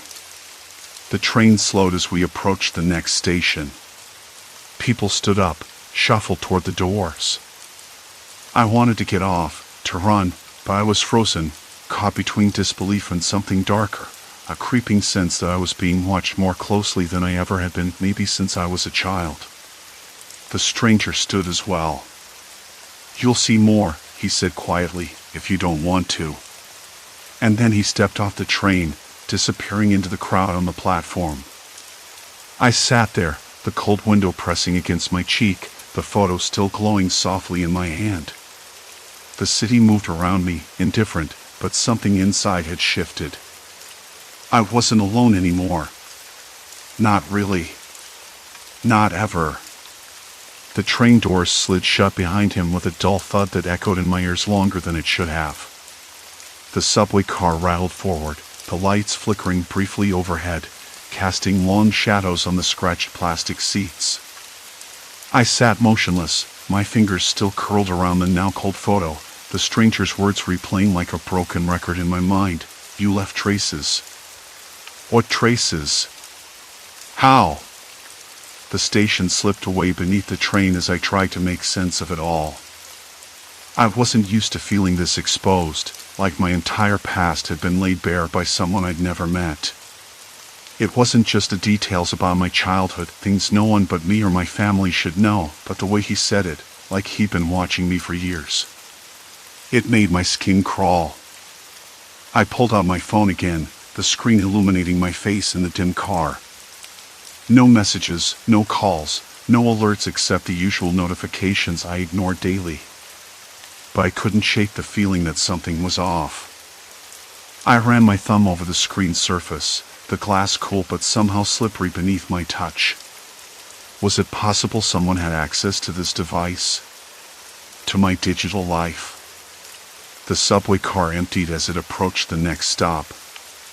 I rose, stiff-legged, the photo slipping from my grasp and fluttering to the floor. A few passengers glanced my way, but no one seemed interested in the small paper with the faded image. I picked it up, smoothing the edges with trembling fingers. The face in the picture was unmistakably mine, but the background was a park I hadn't thought about in years, the crooked oak tree where I'd once hidden from bullies. Outside, the city was already a blur of neon and night sounds, the distant wail of sirens, the low hum of traffic, the occasional bark from a stray dog somewhere in the alleys. The air smelled faintly of rain left over on concrete, damp and sharp. I stepped out onto the platform and found myself scanning the crowd, half expecting to see the stranger again. But he was gone. Back in my apartment, the silence was thick, pressing against my ears like a weight. The faint buzz of the refrigerator was the only sound. I placed the photo on the kitchen table, the rough-wood grain cool beneath it. I flicked on the overhead light, the bulb humming softly. I sat down, rubbing my temples, trying to focus. I knew I couldn't ignore this. Not anymore. First, I checked every device I owned, phone, laptop, tablet, looking for anything unusual. Strange apps I didn't remember installing, odd files, weird permissions. Nothing. Or at least, nothing obvious. But I wasn't convinced. How else could that man have known so much? And how had he said, "You think your life is private"? I remembered something, the security camera in the hallway outside my apartment. I never thought much of it. Just a standard feature in the building. But now, I wondered, was that another window into my life? I grabbed my jacket and headed downstairs, the stairwell smelling of stale smoke and bleach. The fluorescent light flickered overhead, casting an eerie glow on the cracked plaster walls. I pressed my ear to the door leading outside, listening for footsteps or voices. Nothing. Just the distant rumble of traffic. The building's management office was empty. Crazy, right? A note taped to the door announced that the superintendent was on vacation until next week. Great timing. I stepped back into the lobby, eyes darting to the small metal box housing the security feeds. The screen was dark, the lens of the camera hanging like a silent guardian in the corner. I tapped the glass, wishing it would show me something, anything. Later, I sat down at my laptop, fingers poised over the keyboard. I started digging through online forums about hacking and surveillance. The deeper I went, the more I realized how vulnerable I was. How vulnerable we all were. I read stories of people whose lives were invaded through hacked webcams, microphones activated without their knowledge, even smart TVs turning into surveillance devices. I closed the laptop and stared at the black screen, the glow from the city seeping through the blinds. My phone buzzed. A notification. I grabbed it quickly, heart skipping. A message. No sender. No text. Just a photo. It was the same park from the photo in my hand. But this time, the crooked oak tree was lit by a faint, flickering streetlight. And sitting beneath it, me. Only, I hadn't been there in years. Not tonight. Not ever. I swallowed hard. My mouth was dry, the metallic taste of fear creeping in. How could this be? Was it a coincidence? A clever trick? I tapped the screen again. The message disappeared. I checked the phone's security settings, looking for any sign of breach. Nothing. but the feeling that I was being watched only grew stronger. It was like the city itself had eyes, and they were trained on me. I thought about calling someone, anyone. But who would believe me? The police? My friends? I wasn't even sure I believed it myself. I paced the room, the wooden floor creaking beneath my feet. Outside, a subway train rumbled past, shaking the windows. I stopped by the window and looked out at the streets below, alive with people heading home or to late-night jobs. Somewhere, a dog barked twice. I whispered to myself, this can't be real. But I knew it was. The next morning, I woke up early, the sunlight filtering in through the blinds, casting stripes across the bed. My phone lay on the nightstand, silent. For a moment, I hoped the message had been a nightmare. But the photo on the kitchen table said otherwise. I had to find out who was behind this. Had to understand the pattern before it got worse. I started by retracing my digital footprints, scrolling through old emails, social media posts, anything that might hint at how someone could have pieced together my life. Then I noticed something odd, an email from a service I didn't remember signing up for. No sender name, just a subject line, "We see you." I hesitated before opening it. The message inside was a single sentence, "Your past is only the beginning." A cold shiver ran down my spine. Someone was playing a game, and I was the only player on the board. I reached out to my closest friend, Mara. She picked up on the second ring. "I need to talk," I said, voice unsteady. "Something's wrong. Someone knows things they shouldn't." Her voice softened. "Okay. I'm coming over." When she arrived, the light in her eyes was concerned but steady. She sat beside me on the couch, the familiar scent of her lavender shampoo grounding me a little. I showed her the photo, the messages. "This isn't a joke," I said. "It's like I'm being watched through every screen I own." Mara frowned. "Have you thought about who would want to do this? Anyone from work? Someone you know?" I shook my head. "No one. I don't think it's personal. It feels systematic." Her fingers tapped nervously on her knee. "Maybe you should get help. Like a professional." I wanted to agree, but a part of me recoiled at the idea. How do you explain something like this without sounding unhinged? We spent the day piecing together what little evidence I had. The emails, the photos, the stranger's words on the train. Mara suggested I start documenting everything, every message, every call, every strange thing on my devices. "Keep a log," she said.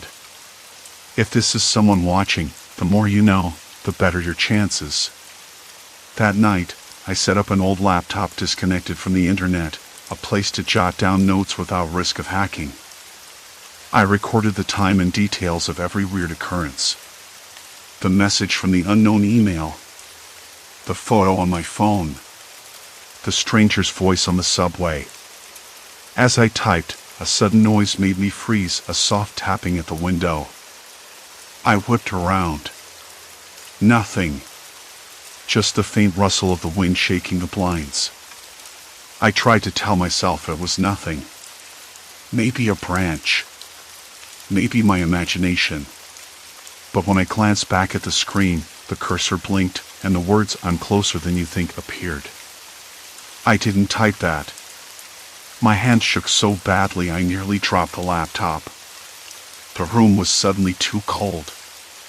The shadows seemed to stretch toward me like fingers. I wanted to shut everything. The room felt smaller than before, like the walls were closing in with every breath I took. Mara's presence beside me was oddly comforting and yet only reminded me how alone I really was in this mess. She reached out, brushing a strand of hair behind my ear, but I barely noticed. My eyes were glued to the open laptop on the coffee table, the screen glowing with that same eerie message I'd found earlier. Your past is only the beginning. I'd spent hours digging through every digital corner I could find, old emails, forgotten social media accounts, even those stupid apps I'd downloaded on a whim and promptly abandoned. Nothing explained how someone could know the details about me no one else ever had. The stranger's words on the subway, the quiet invasions into my private life, it all pointed to something far bigger than a random stalker. Mara's voice broke through the haze. Have you called the police? I shook my head. What would I say? Someone knows I ate peanut butter sandwiches in 3rd grade? I tried to laugh, but it came out hollow. She didn't laugh. No one should have access to that kind of information. We're talking about someone who's been watching you for a long time. This isn't just a prank. I looked up at her, eyes wide. I know that now. The silence stretched between us, thick and heavy. Then my phone buzzed. The screen lit up with a message from an unknown number. We're closer than you think. I swallowed hard. Mara leaned over and read it too, her brow furrowing. Do you think they're inside your apartment? She whispered. I glanced around the dim living room, half expecting to catch a shadow slipping between the curtains or a figure behind the frosted glass door. But only the hum of the fridge and the distant honking of cars outside filled the space. I don't know, I admitted. But I'm starting to believe this isn't just about knowing my past. They want control. Mara's eyes searched mine. Control? What do you mean? It's like every screen I own is a window into my life. My phone, my laptop, even the smart speaker. I tapped the device on the table. I changed the passwords, disconnected everything, but it's still happening. Messages. Details. They're always a step ahead. Her fingers drummed on her knees. Have you tried to trace any of the messages? The emails? I nodded. I did. The email I got, the one with the subject "We see you," came from a server overseas. It bounced through at least 5 different IP addresses. Whoever it is, they know how to cover their tracks. Mara's voice was steady but low. So what now? I stared at the screen, then back at her. I have to find out who this is. I can't just sit here waiting for the next message. This isn't random. It's personal. She hesitated, then said, okay. But be careful. Whoever it is, they're watching. They want to keep you off balance. I nodded. The words felt like a warning I didn't want but needed. Later that night, after Mara left, I sat in the dark, the glow from my laptop the only light in the room, with its faint smell of dust and decay. I reopened the email again, fingers trembling slightly.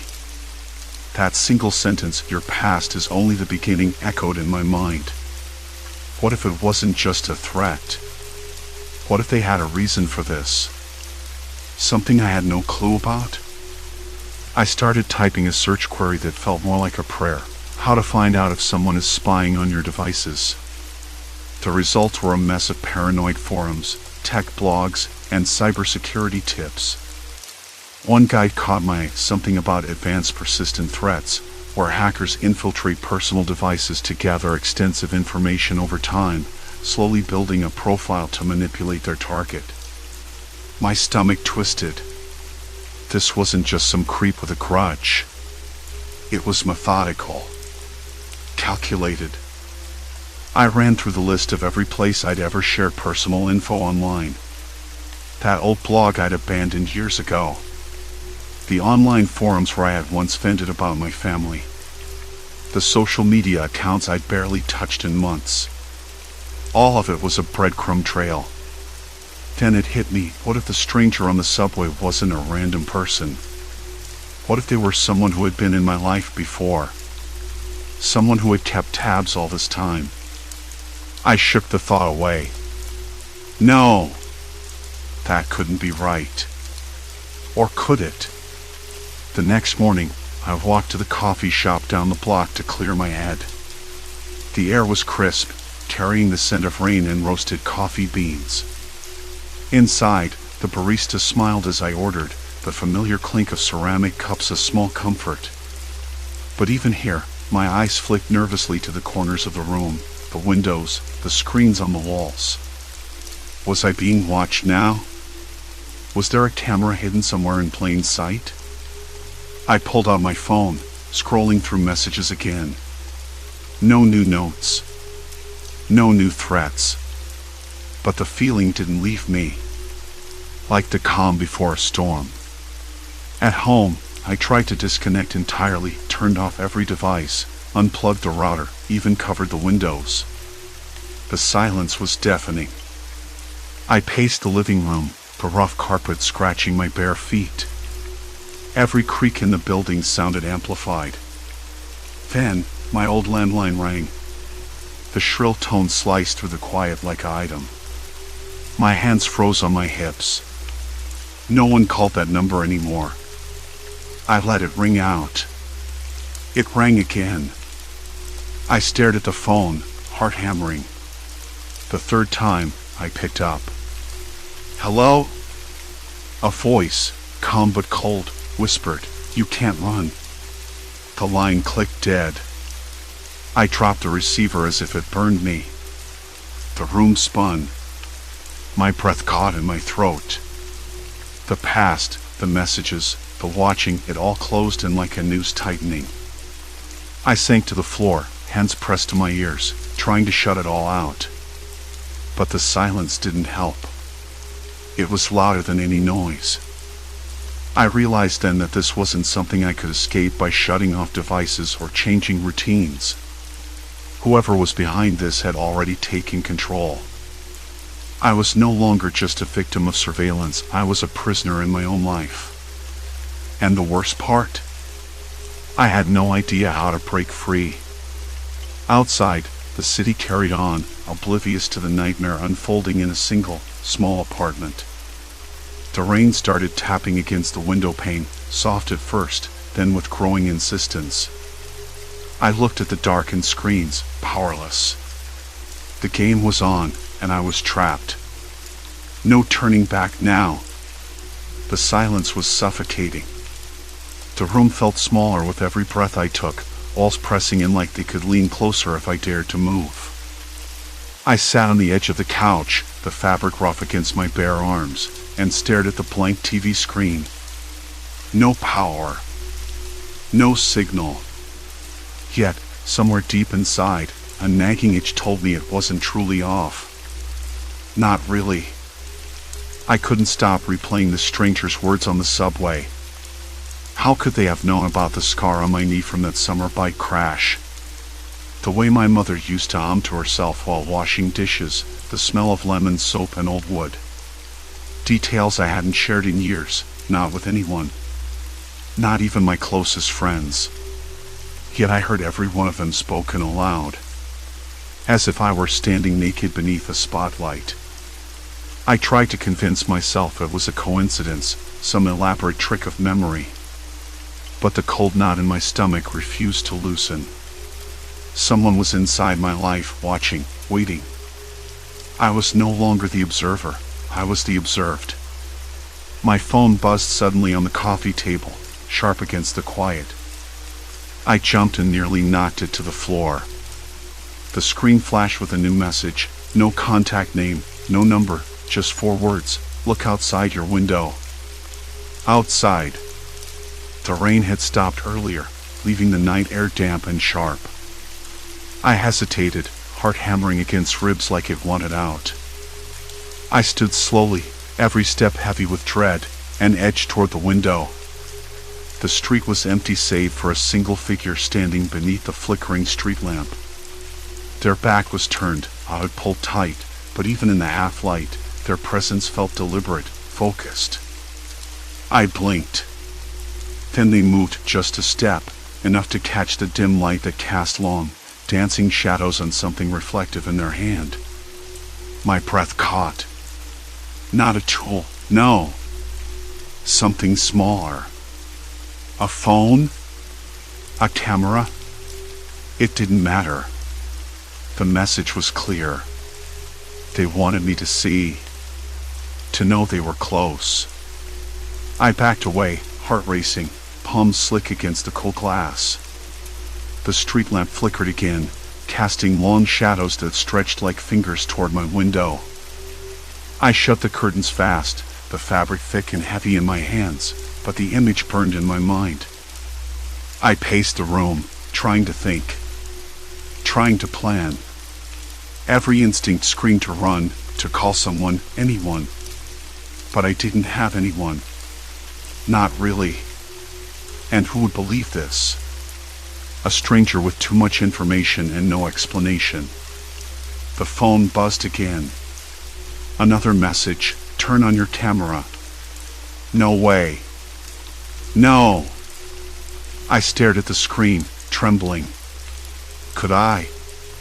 Should I? My hands hovered over the buttons, fingers numb and clumsy. Something inside me snapped. I pressed it. The front camera flickered to life, and I caught my own wide-eyed reflection staring back. Stop. Just stop, I whispered to myself, voice barely audible. This isn't happening. But it was. It was happening. And whoever was behind this was inside everything, my phone, my laptop, my smart TV. Every screen a window into my life. Suddenly, a knock at the door. Sharp, deliberate, like a hammer against wood. I froze, breath caught in my throat. My mind scrambled for answers. Who could it be? The police? No, I hadn't called anyone. A neighbor?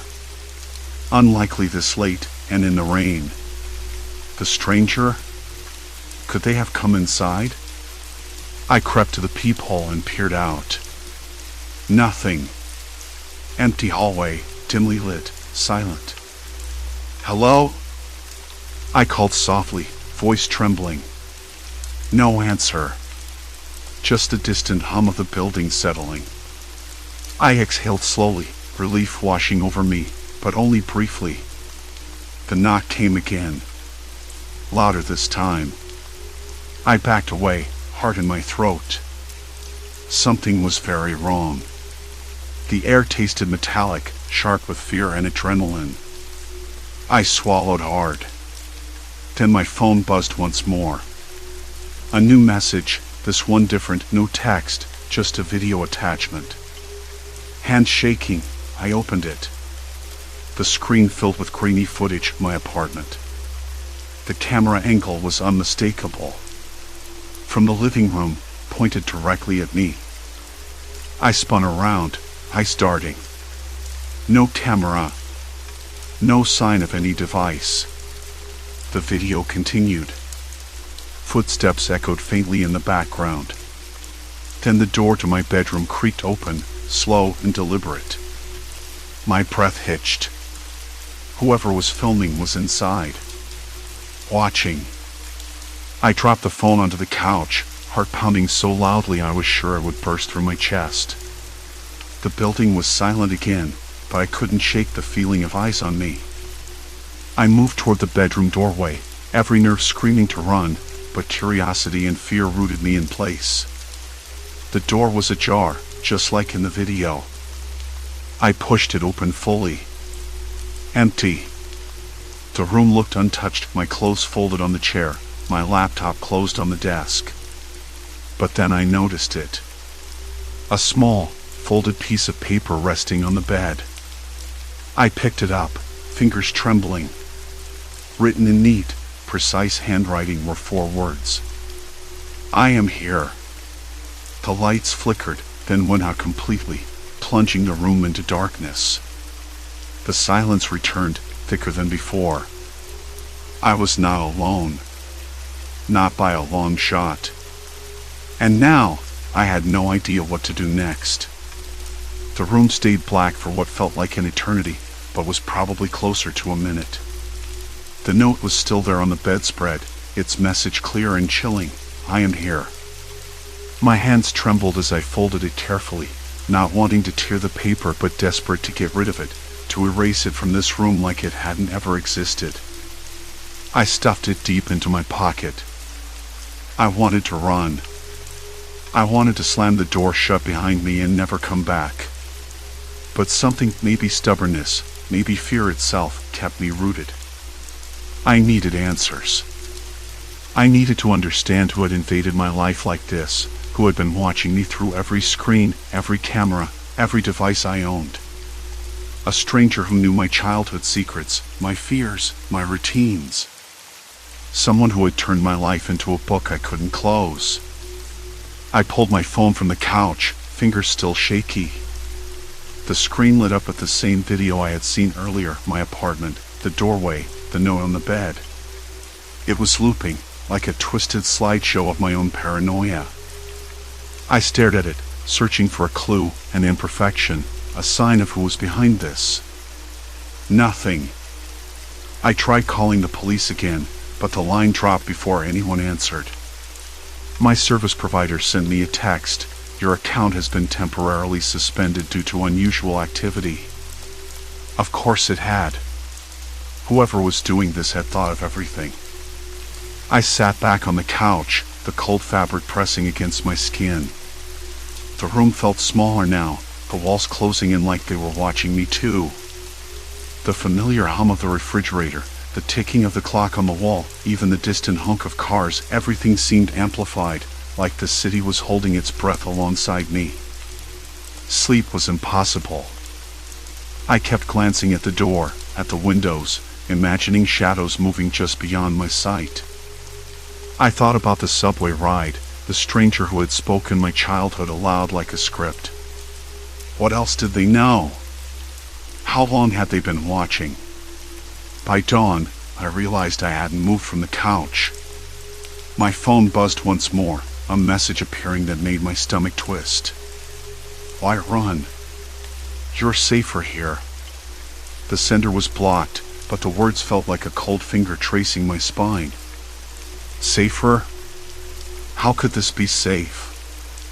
My sanctuary had been breached, my memories weaponized. That morning, the first real light of day, I made a decision.